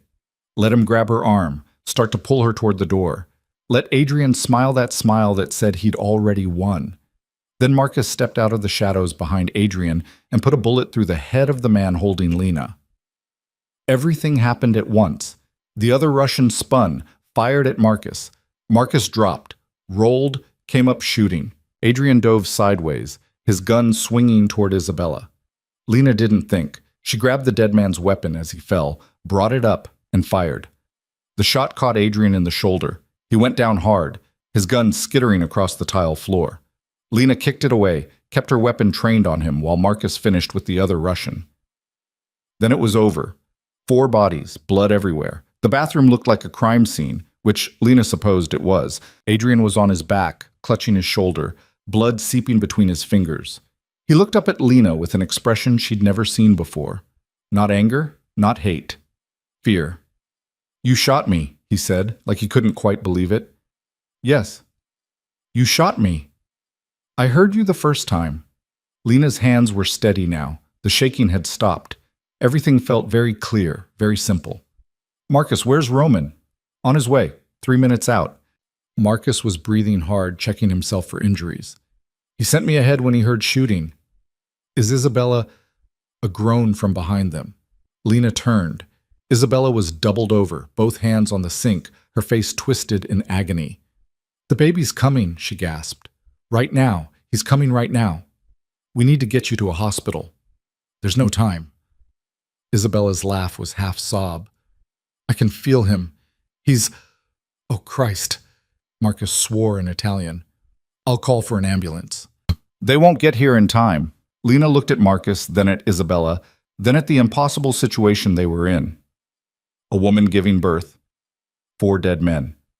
Adrian bleeding on the floor. And somewhere outside, probably more Russians and a war that wasn't over yet. She made a decision. "Marcus, get Adrian out of here. Lock him in the basement or a closet, I don't care. Just make sure he can't get away. Then call Roman, tell him we need an ambulance and that Isabella's in active labor." "Well, what are you going to do?" "I'm going to deliver a baby." She saw his expression. "I worked as a nurse's aide in college. I know the basics. We don't have a choice." Marcus grabbed Adrian by his good arm, hauled him to his feet. Adrian tried to resist, but he was weak from blood loss and shock. "This isn't over," he said to Lena. "You think killing me solves anything? I have friends, associates. They'll come for you. Then they can get in line behind everyone else." Lena's voice was flat. "Get him out of here, Marcus." After they left, Lena turned back to Isabella. "Okay, we're doing this. Tell me what you need." "I need drugs. I need an epidural. I need—" Isabella cried out as another contraction hit. "I need this to not be happening in a bathroom with dead bodies. I can't help with most of that, but I can help you breathe, and I can catch your baby when he decides to show up." Lena helped her sit on the floor, her back against the tub. "Come on. You're the strongest person I know. You can do this." "I'm terrified." "Me too, but we're doing it anyway." The next 15 minutes were the longest of Lena's life. Isabella's contractions were coming fast now, barely a minute apart. Lena did what she could, helped her breathe, talked her through the pain, checked her progress with shaking hands and a prayer that she remembered enough from her clinical rotations. She heard sirens in the distance, getting closer. Roman's voice outside shouting orders. But all of that felt far away, less real than the woman gasping and crying in front of her, less real than the impossible task of helping a baby enter a world that was currently on fire. "I can see his head," Lena said. "Isabella, you're almost there. One more push." "I can't." "Yes, you can. Come on, give me one more." Isabella screamed, a sound that was rage and pain and determination all mixed together. And then suddenly there was a baby, tiny and slick and perfect, crying his lungs out in Lena's hands. She'd never felt anything like it. The weight of him, the realness. This human being who hadn't existed 10 seconds ago and now did, who was alive and screaming and absolutely furious about being born. "You have a son," Lena said, her voice cracking. "Isabella, you have a son." She placed him on Isabella's chest. Isabella's hands came up immediately, cradling him, her tears mixing with sweat and exhaustion, and something that looked like wonder. "He's here," Isabella whispered. "He's really here." The door burst open. Roman came through like he was expecting a war zone, which, fair enough, it kind of was, and then stopped dead when he saw his sister holding a newborn baby. "We couldn't wait," Lena said. Roman's expression went through about 6 different emotions in 3 seconds. Then he was on his knees beside Isabella, staring at his nephew with something close to awe. He's perfect," Isabella said. 10 fingers, 10 toes, excellent lungs. I already checked." Paramedics crowded in then, professionals taking over, checking the baby and Isabella with efficient calm. They clamped and cut the umbilical cord, wrapped the baby in blankets, started moving Isabella onto a stretcher. "The mother and baby are stable," one of them said to Roman. "But we need to get them to the hospital. She needs to be checked properly, and the baby needs to be examined by a pediatrician." "Take them," Roman said. "Whatever they need. Best care available." As they were wheeling Isabella out, she grabbed Lena's hand. "Thank you.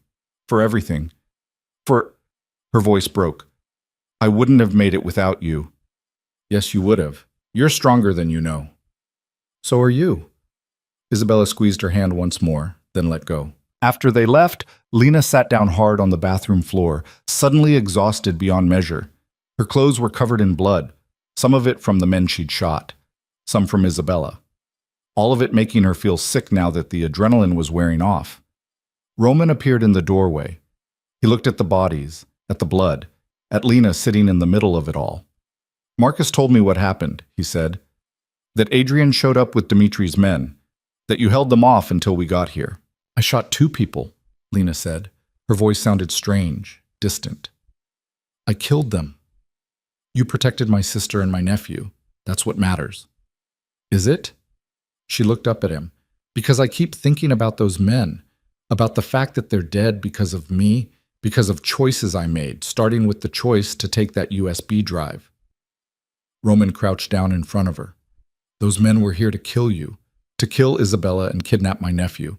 You did what you had to do to survive. That's not murder. That's self-defense." "Adrian's still alive. For now. I have him downstairs. Marcus stopped the bleeding, but he needs a hospital." Roman's expression was unreadable. "I could make him disappear, right now. No one would ever find him. Is that what you want?" Lena thought about it, really thought about it.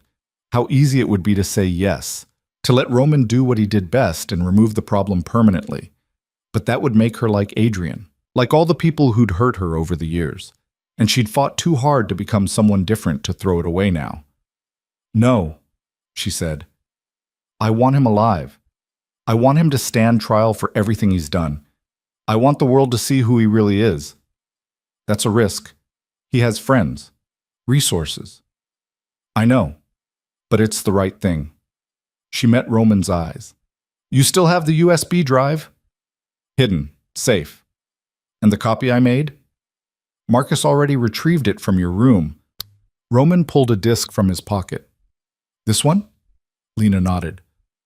"Those 2 pieces of evidence together? They'll destroy him.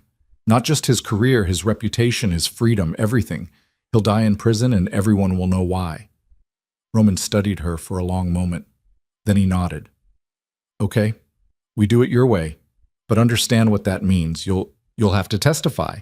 You'll have to stand up in court and tell your story in front of judges, lawyers, journalists. Adrian's defense team will come after you with everything they have.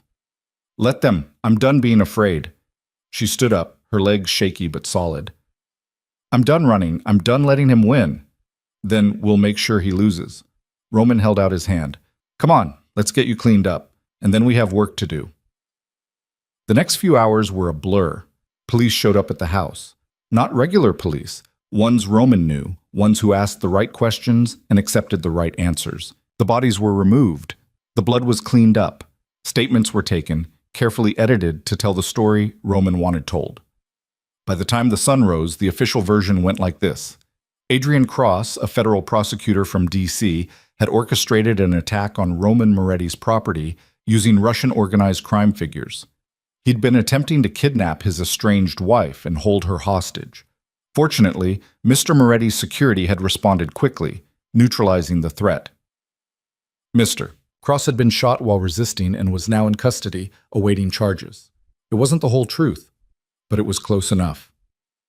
Lena sat in Roman's study, wrapped in a blanket someone had given her, watching the sun come up through the windows.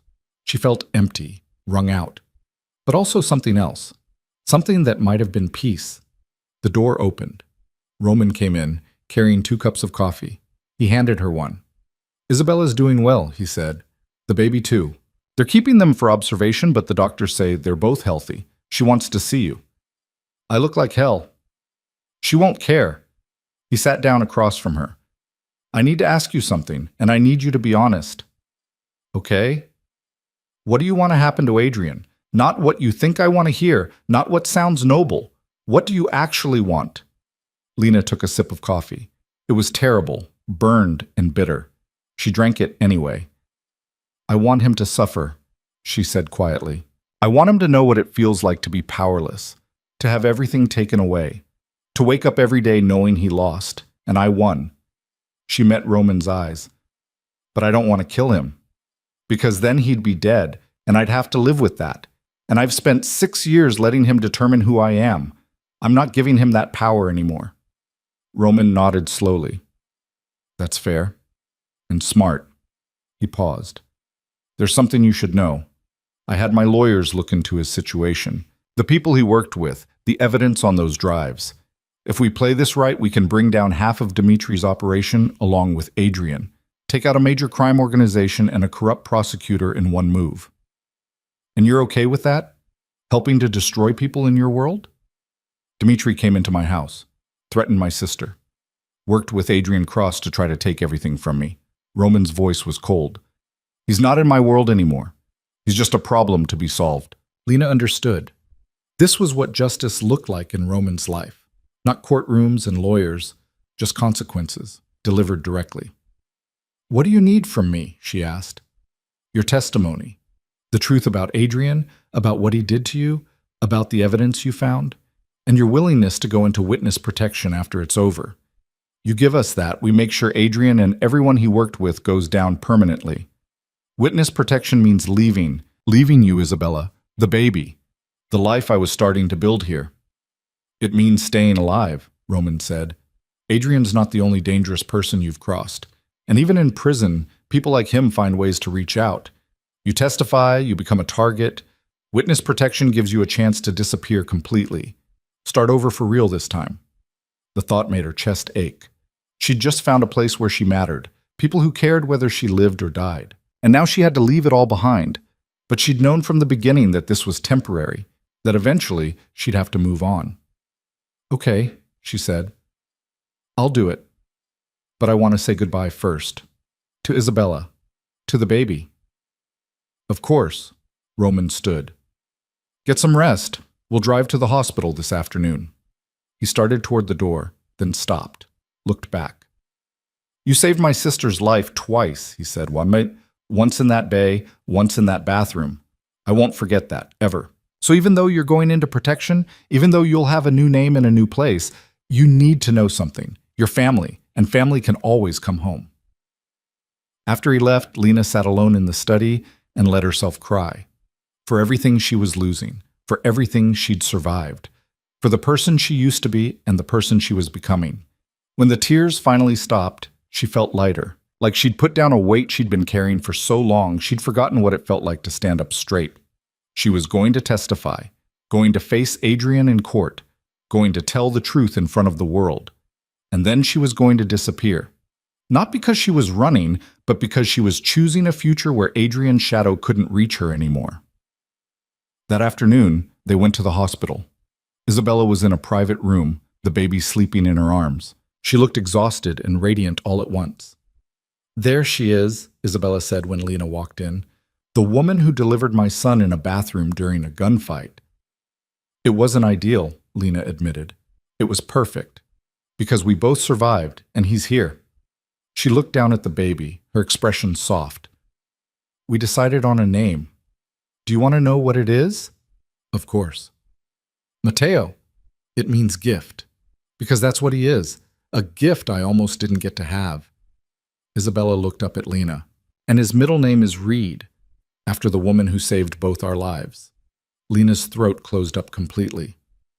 Isabella? I know you're leaving. Roman told me about the testimony, about witness protection. I get it, I do. Isabella's eyes were wet. But I want you to know that you'll always be part of this family. Always. And when Matteo is old enough to understand, I'm going to tell him about the brave woman who helped bring him into the world. I don't feel brave. Then you're not paying attention. Isabella held out her free hand. Come here, hold him. He should know his Aunt Lena before she goes. Lena took the baby carefully. He was so small, so impossibly fragile, but his grip was strong when his tiny hand wrapped around her finger, and his eyes, dark like Isabella's, seemed to look right through her. "Hello, Matteo," she whispered. "I'm sorry I have to go, but you're going to have an amazing life. You have a mother who loves you and an uncle who'd burn the world down to keep you safe. You're going to be okay." The baby made a small sound, almost like agreement. Behind her, Roman appeared in the doorway. "We need to go. The lawyers are waiting." Lena handed Matteo back to Isabella, memorizing this moment. The three of them in this room. The feeling of being part of something bigger than herself. "Thank you," she told Isabella, "for everything. For seeing me when I was invisible. For making me believe I deserved better." "Thank yourself," Isabella said. "You're the one who jumped into that water. You're the one who fought back. I just gave you a safe place to remember who you are." In the car on the way to Roman's lawyer's office, Lena stared out the window at Miami passing by. She'd been here less than 2 months, but it felt like a lifetime. Like she'd lived a dozen different versions of herself in that span. Lena Mercer, the terrified wife who'd run in the middle of the night. Elena Reed, the woman who'd found temporary sanctuary. And now whoever she'd be next. A new name in a new city, carrying the weight of her testimony and the knowledge that she'd finally chosen herself over fear. "You ready for this?" Roman asked. Lena thought about Adrian's face when she'd shot him, about the years of fear he'd inflicted, about the evidence that would destroy him and everyone he'd worked with. "Yes," she said, "I'm ready." The lawyer's office occupied the top floor of a building overlooking Biscayne Bay. Floor-to-ceiling windows, leather chairs that probably cost more than most people's cars. The kind of place where justice was expensive and came with a price tag most people couldn't afford. Roman's lead attorney was a woman named Margaret Chen, mid-50s, sharp-eyed, with the kind of presence that said she'd won more cases than most lawyers ever tried. She shook Lena's hand with a grip that was firm but not aggressive. "Ms. Mercer," she said, "or should I say Ms. Reed? Roman tells me you prefer Elena now." "Either is fine. I'm getting used to answering to both." "Well, for the purposes of the legal proceedings, we'll need to use your legal name, Lena Mercer. The prosecutors will want to establish your identity clearly." Margaret gestured to the conference table. "Please, sit. We have a lot to cover." The next 3 hours were brutal. Margaret walked Lena through every detail of her marriage to Adrian, every incident of abuse, every threat, every moment of fear. She took notes on a legal pad, occasionally asking questions that cut right to the bone. "When he broke your wrist in the 2nd year of marriage, did you seek medical treatment?" "Yes. I told the doctor I fell down the stairs." "And he believed you?" "Adrian was there. He confirmed the story. He was very convincing." "I'm sure he was." Margaret made another note. "What about the night you left? Walk me through that again, every detail." Lena did. The argument. Adrian's threat to make her disappear. The decision to climb out the window. The USB drive she'd grabbed on her way out. "That drive is going to be the centerpiece of our case," Margaret said. "Adrian's corruption, his connection to organized crime. But the defense will argue you stole it, that you're a criminal yourself." "I know. They'll also argue that you're unstable, that you imagined the abuse, that you're making all of this up to get revenge on a husband who was trying to help you." Margaret's expression was sympathetic but firm. "They're going to try to destroy you on the stand, and I need to know if you can handle that." Lena thought about the bathroom, about shooting those men, about delivering Isabella's baby with blood still wet on her hands. "I can handle it," she said. "Good, because this isn't just about putting Adrian away. It's about sending a message that powerful men don't get to hurt people and walk away, that corruption has consequences." Margaret leaned forward. "But I need you to understand something. Even if we win, even if Adrian goes to prison for life, there will be people who don't believe you, who think you're lying, who send you hate mail and death threats. This is going to follow you for a long time. I'm going into witness protection after the trial. New name, new city. I can handle whatever comes before that." Margaret exchanged a glance with Roman. "She's tougher than she looks." "I know," Roman said. "That's why she's still alive." They spent the rest of the afternoon preparing. Margaret brought in a colleague who specialized in prosecuting domestic violence cases. They talked about trauma responses, about how abuse victims often have inconsistent memories of events, about how to stay calm when the defense attorney tried to rattle her. By the time they finished, Lena's head was pounding and her throat was raw from talking. Roman drove her back to the house in silence, both of them exhausted. "You did good today," he said as they pulled into the driveway. "I just told the truth." "That's harder than it sounds, especially when the truth is painful." He killed the engine, turned to look at her. "The trial starts in 6 weeks. Between now and then, you stay at the house. No going out unless I or one of my men is with you. Adrian's people might try something." "You think they'd come after me before the trial?" "I think desperate people do desperate things, and Adrian is very desperate right now." Back at the house, Lena found Elena in the kitchen preparing dinner. The older woman took one look at her and immediately poured her a glass of wine. "You look like you fought a war," Elena said. "Feels like it." Lena took a long drink. "Has there been any news about Adrian or the Russians?" "The Russians are quiet. Dmitry Volkov disappeared, probably went back to Moscow or wherever he came from. His organization here is in chaos. Roman's people are handling it." Elena stirred something on the stove that smelled amazing. "As for your husband, he's in a federal holding facility, heavily guarded. His lawyer tried to get him released on bail, but the judge denied it. Too much of a flight risk." "Good. You should eat something. You're too thin. Isabella would be upset if she saw you not eating."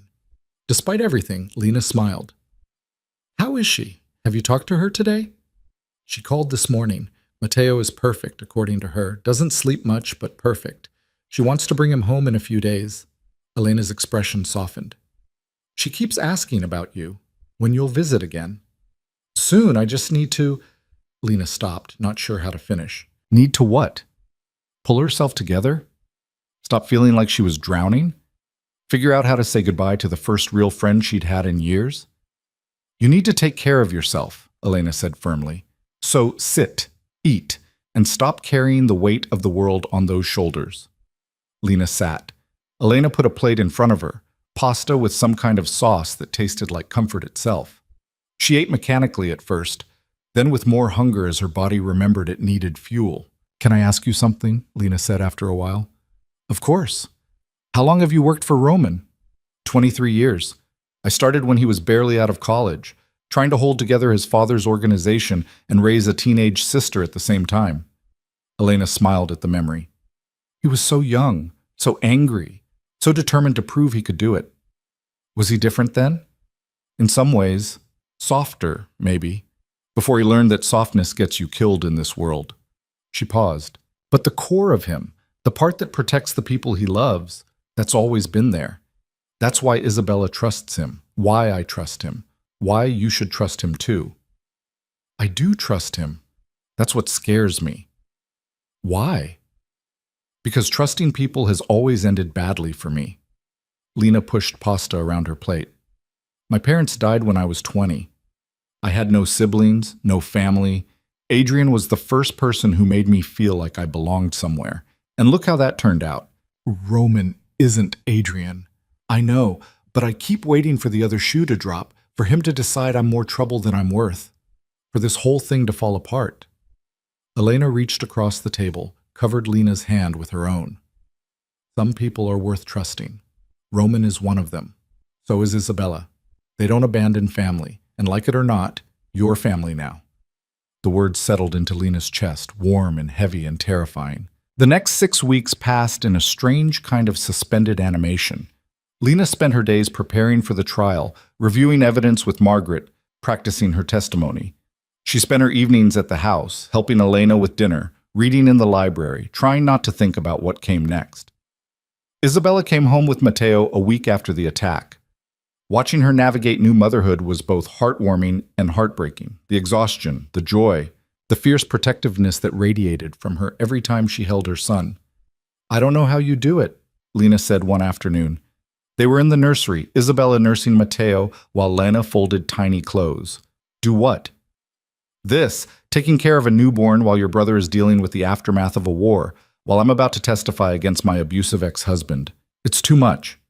"It's life." Isabella adjusted Matteo, who was making angry grunting sounds. "Things are never going to be perfect.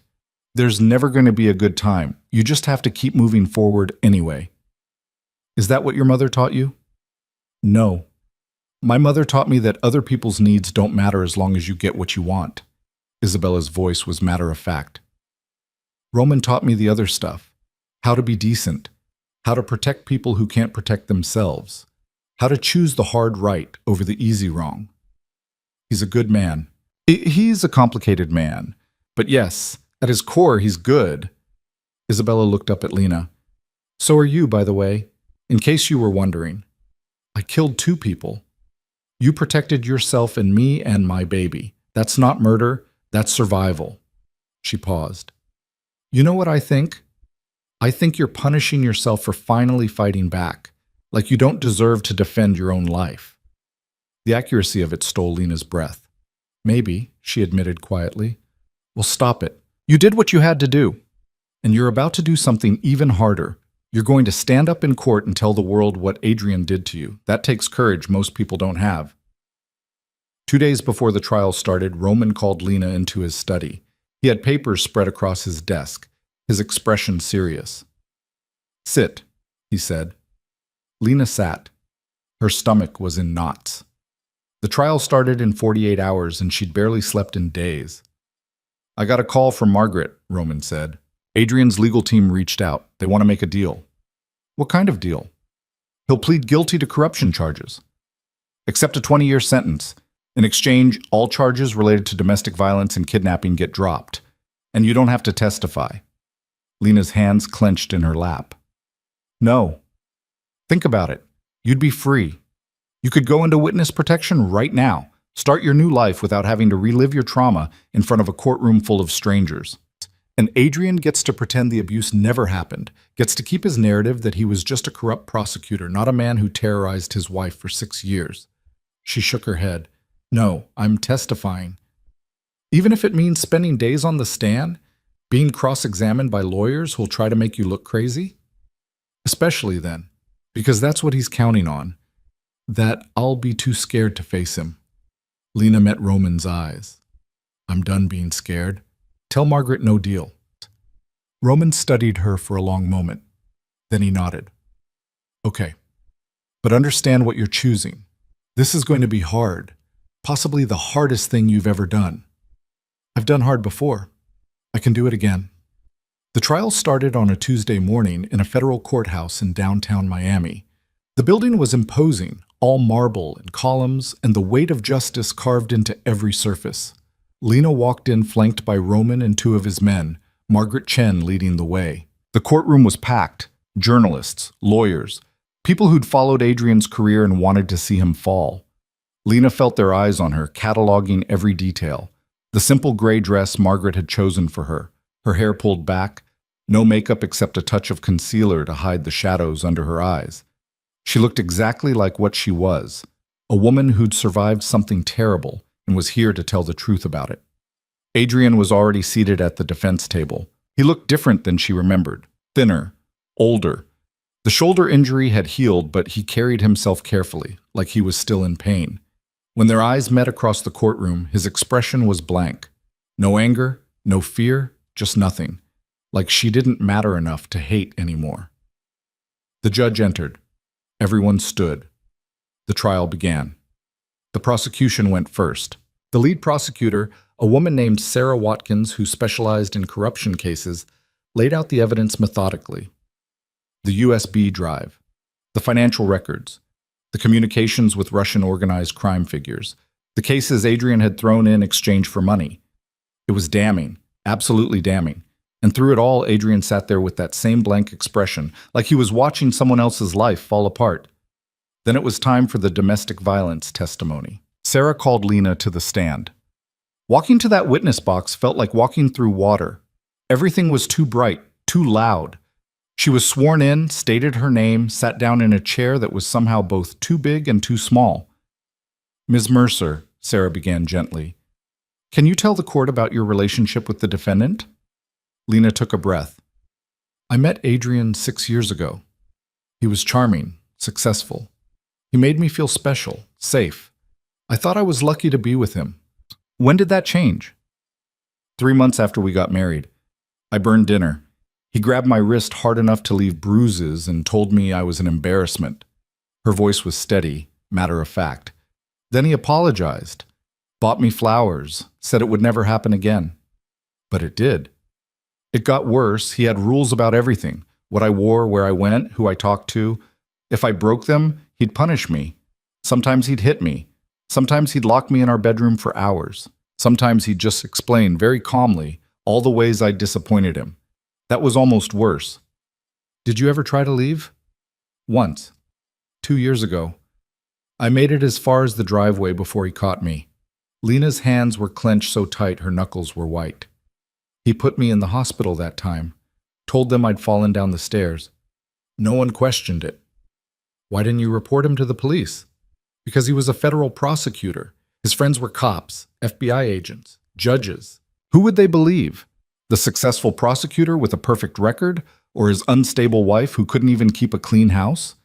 Sarah walked her through the rest of it. The years of abuse, the escalation, the night Adrian threatened to make her disappear if she ever tried to leave again. That's when I knew I had to run, Lena said, because I realized he was going to kill me eventually, and I'd rather die trying to escape than wait for him to do it. Can you tell the court about the USB drive? I took it from Adrian's office the night I left. I knew he kept something important in that locked drawer. I thought maybe it could be insurance, something to keep him from coming after me. Did you know what was on it? Not until later. Not until I was in Miami and someone helped me understand what I'd taken. The cross-examination was brutal. Adrian's lawyer, a man named Thomas Brennan with a reputation for destroying witnesses, came at her with everything he had. Ms. Mercer, isn't it true that you have a history of mental instability? No. You were hospitalized for depression in 2019. I was hospitalized for injuries sustained when my husband broke 3 of my ribs. The depression diagnosis came later, after months of abuse. According to medical records, you were prescribed anti-anxiety medication. Yes, because living with Adrian gave me panic attacks. Or because you were unstable to begin with, and you're now using these allegations to justify stealing from your husband and running away. Objection, Sarah called. Argumentative. Sustained, the judge said, but Brennan kept going. He tried to paint her as vindictive, as a liar, as someone who'd manufactured evidence to destroy her husband's career. He brought up every inconsistency in her story, every gap in her memory, every moment where she'd failed to leave or report the abuse. If he was really so terrible, Brennan said, why did you stay for 6 years? Lena looked at him steadily. Because he convinced me I had nowhere else to go. Because he isolated me from everyone I knew. Because he made me believe that if I left, he'd find me and kill me. And because, her voice cracked slightly, because I kept hoping he'd change. That the man I'd fallen in love with would come back. But he never did. That person never really existed. By the time she stepped down from the witness stand, she was exhausted, wrung out, but also lighter, like she'd put down something heavy she'd been carrying for too long. The trial lasted 3 more days. Other witnesses testified. Financial experts explained the money laundering. FBI agents detailed Adrian's connections to organized crime. Roman even testified briefly about the attack on his property, though his lawyers were careful to keep his own activities out of the record. Then it went to the jury. They deliberated for 7 hours. Lena spent that time in a private room off the courthouse, Roman and Isabella with her. Matteo slept in Isabella's arms, oblivious to the drama unfolding around him. Marcus stood outside the door, alert and ready. What if they don't believe me? Lena said at one point. They'll believe you, Isabella said firmly. You told the truth. That's all you could do. What if it's not enough? Then we'll figure out what comes next. Roman's voice was calm. But I think you're underestimating how powerful your testimony was. You looked that jury in the eye and told them exactly what he did to you. That matters. When the call came that the jury had reached a verdict, Lena's heart was pounding so hard she thought it might burst. They walked back into the courtroom together, sat in the gallery, waited while the judge called for order. Has the jury reached a verdict? The 4-person stood. We have, Your Honor. On the charge of corruption, how do you find? Guilty. On the charge of conspiracy to commit fraud? Guilty.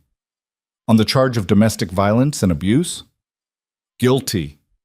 The list went on. Guilty, guilty, guilty. On every single charge. Adrian's face didn't change. He just sat there, staring straight ahead, while his entire life collapsed around him. The judge set sentencing for 2 weeks later. But everyone in that courtroom knew what it meant. Adrian Cross was going to prison for the rest of his life. Outside the courthouse, reporters swarmed, cameras flashed, people shouted questions. Roman's men formed a protective circle around Lena, keeping the chaos at bay while they moved toward the car. Ms. Mercer, how do you feel about the verdict? Do you have anything to say to other abuse victims? What's next for you? Lena stopped, turned to face the cameras. Margaret had told her not to make any statements, to just get in the car and leave. But she had one thing she needed to say. If you're living with someone who hurts you, she said, her voice carrying over the noise, I want you to know something. It's not your fault. You didn't cause it. You don't deserve it. And there is a way out. It might not be easy. It might be the hardest thing you ever do. But you can escape. You can survive. You can build a new life. She paused. I did. And if I can do it, so can you. Then she got in the car, and they drove away. The sentencing hearing 2 weeks later was brief. The judge gave Adrian 45 years to life to be served in a maximum security federal prison. No possibility of parole. It was effectively a death sentence. Adrian was 53 years old. He'd die behind bars. As they led him out of the courtroom in handcuffs, he looked at Lena one last time. She waited for the anger, the threats, the promise of revenge. Instead, he just looked tired, beaten, old. I hope it was worth it, he said. It was, Lena replied, and she meant it. The witness protection process started immediately after the sentencing. Federal marshals took Lena to a secure location, began the paperwork for her new identity. She'd be Elena Reed legally now. New social security number, new background, new everything. But before she left Miami for good, she had one last thing to do. She went back to Roman's house. Isabella was waiting for her in the library, Matteo sleeping in his bassinet beside her. So this is it, Isabella said. Her eyes were red. You're really leaving. I have to, you know that. I know, doesn't mean I like it. Isabella stood, crossed the room, pulled Lena into a fierce hug.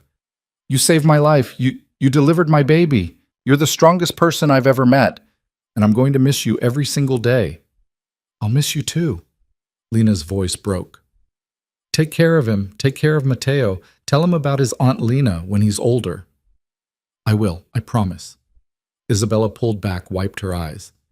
And if you ever need anything, if witness protection doesn't work out, if you need help, if you just want to come home, you call Roman. He'll make it happen. Roman was in his study, as always. He looked up when Lena entered, set down the pen he'd been writing with.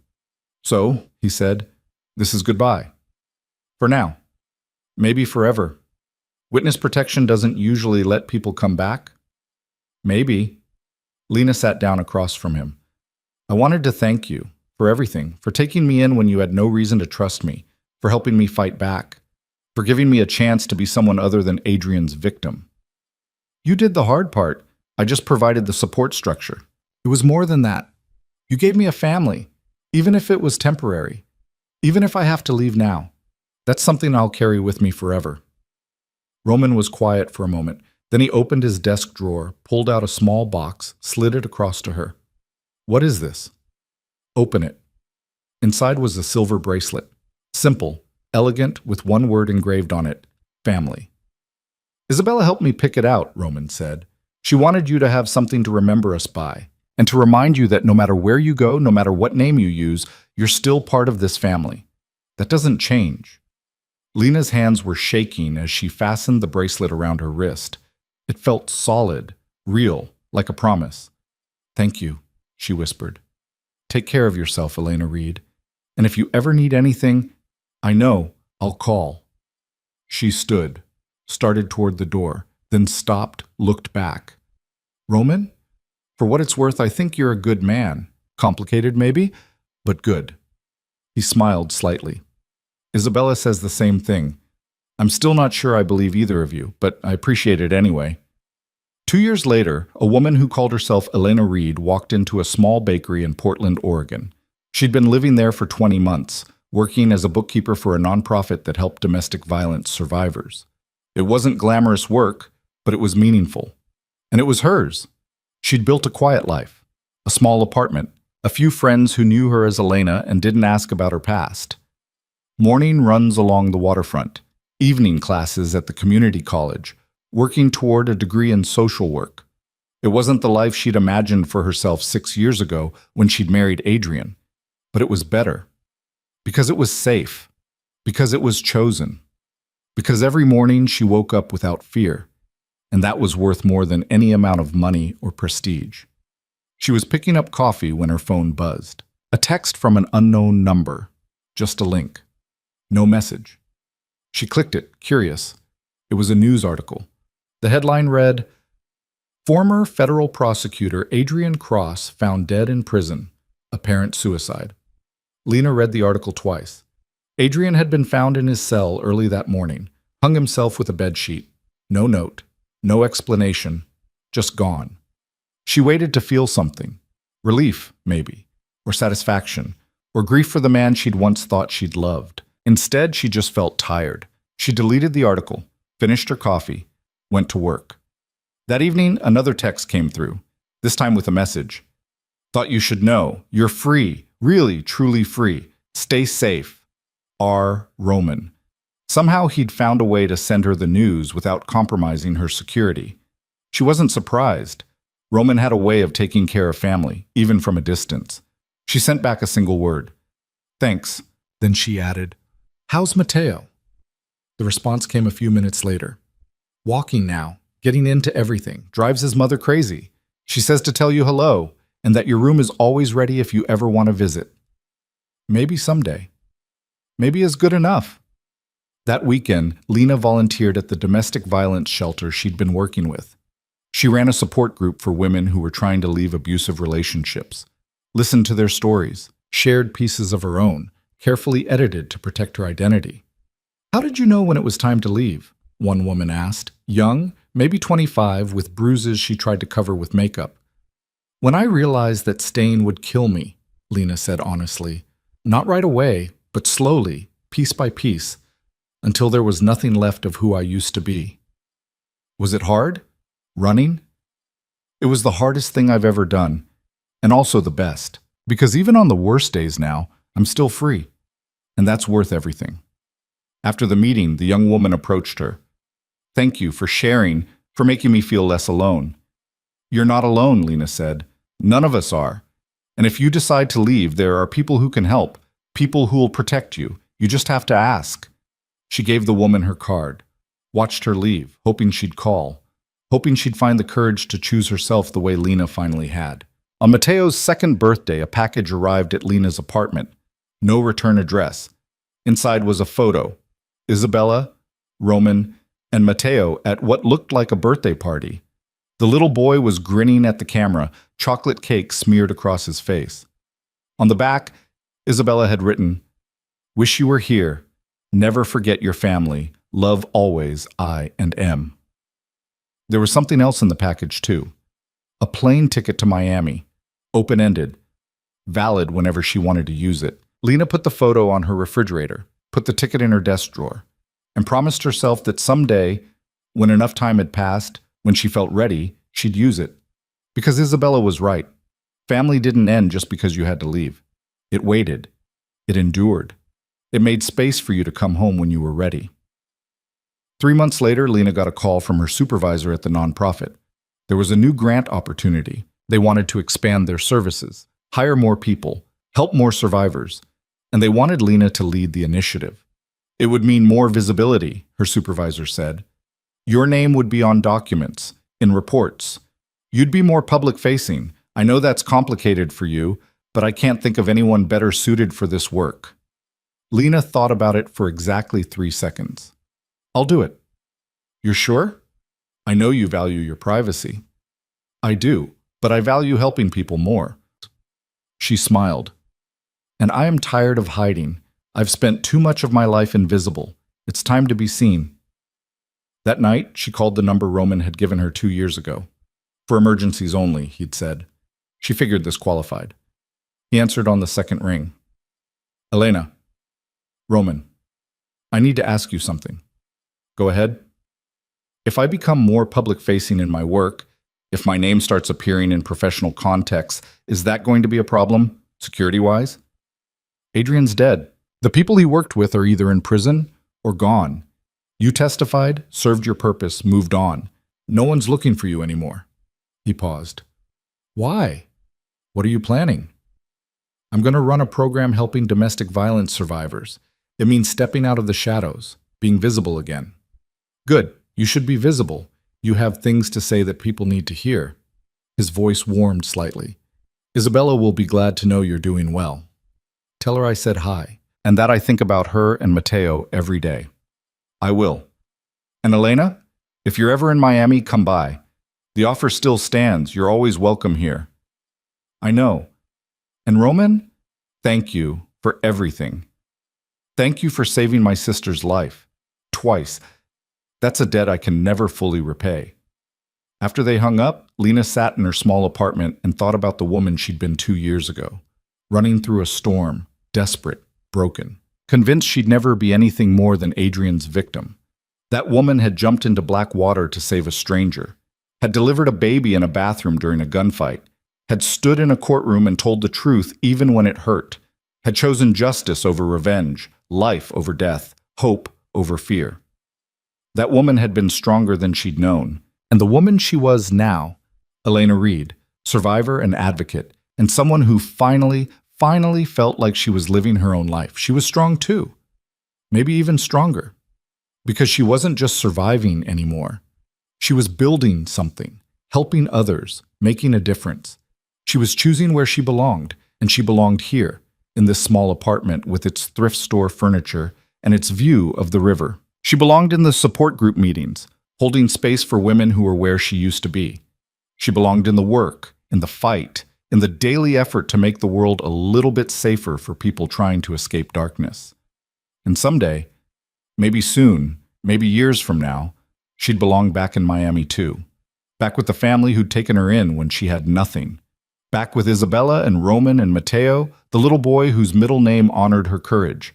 But for now, this was enough. This quiet life, this meaningful work, this version of herself she'd fought so hard to become. She looked at the bracelet on her wrist. The one word engraved there, family. She'd learned what that word really meant. Not blood, not obligation, not chains that held you prisoner. Family was choice. Family was people who saw you at your worst and loved you anyway. Family was jumping into storms for each other. Family was the place you could always come back to, no matter how long you'd been gone. And family was knowing that the night she jumped into that black water hadn't just saved 2 lives. It had saved her own. She'd chosen to help a stranger, and in return, that stranger and her fierce, protective brother and everyone in their complicated, dangerous, beautiful world had chosen her back. Some debts couldn't be repaid. Some bonds couldn't be broken. And some people, the ones worth keeping, they didn't let you fall. They caught you when you jumped. They held on when you were drowning. They reminded you that you were worth saving. Lena, Elena, whoever she was now or would be tomorrow, she finally understood that. And it made all the difference.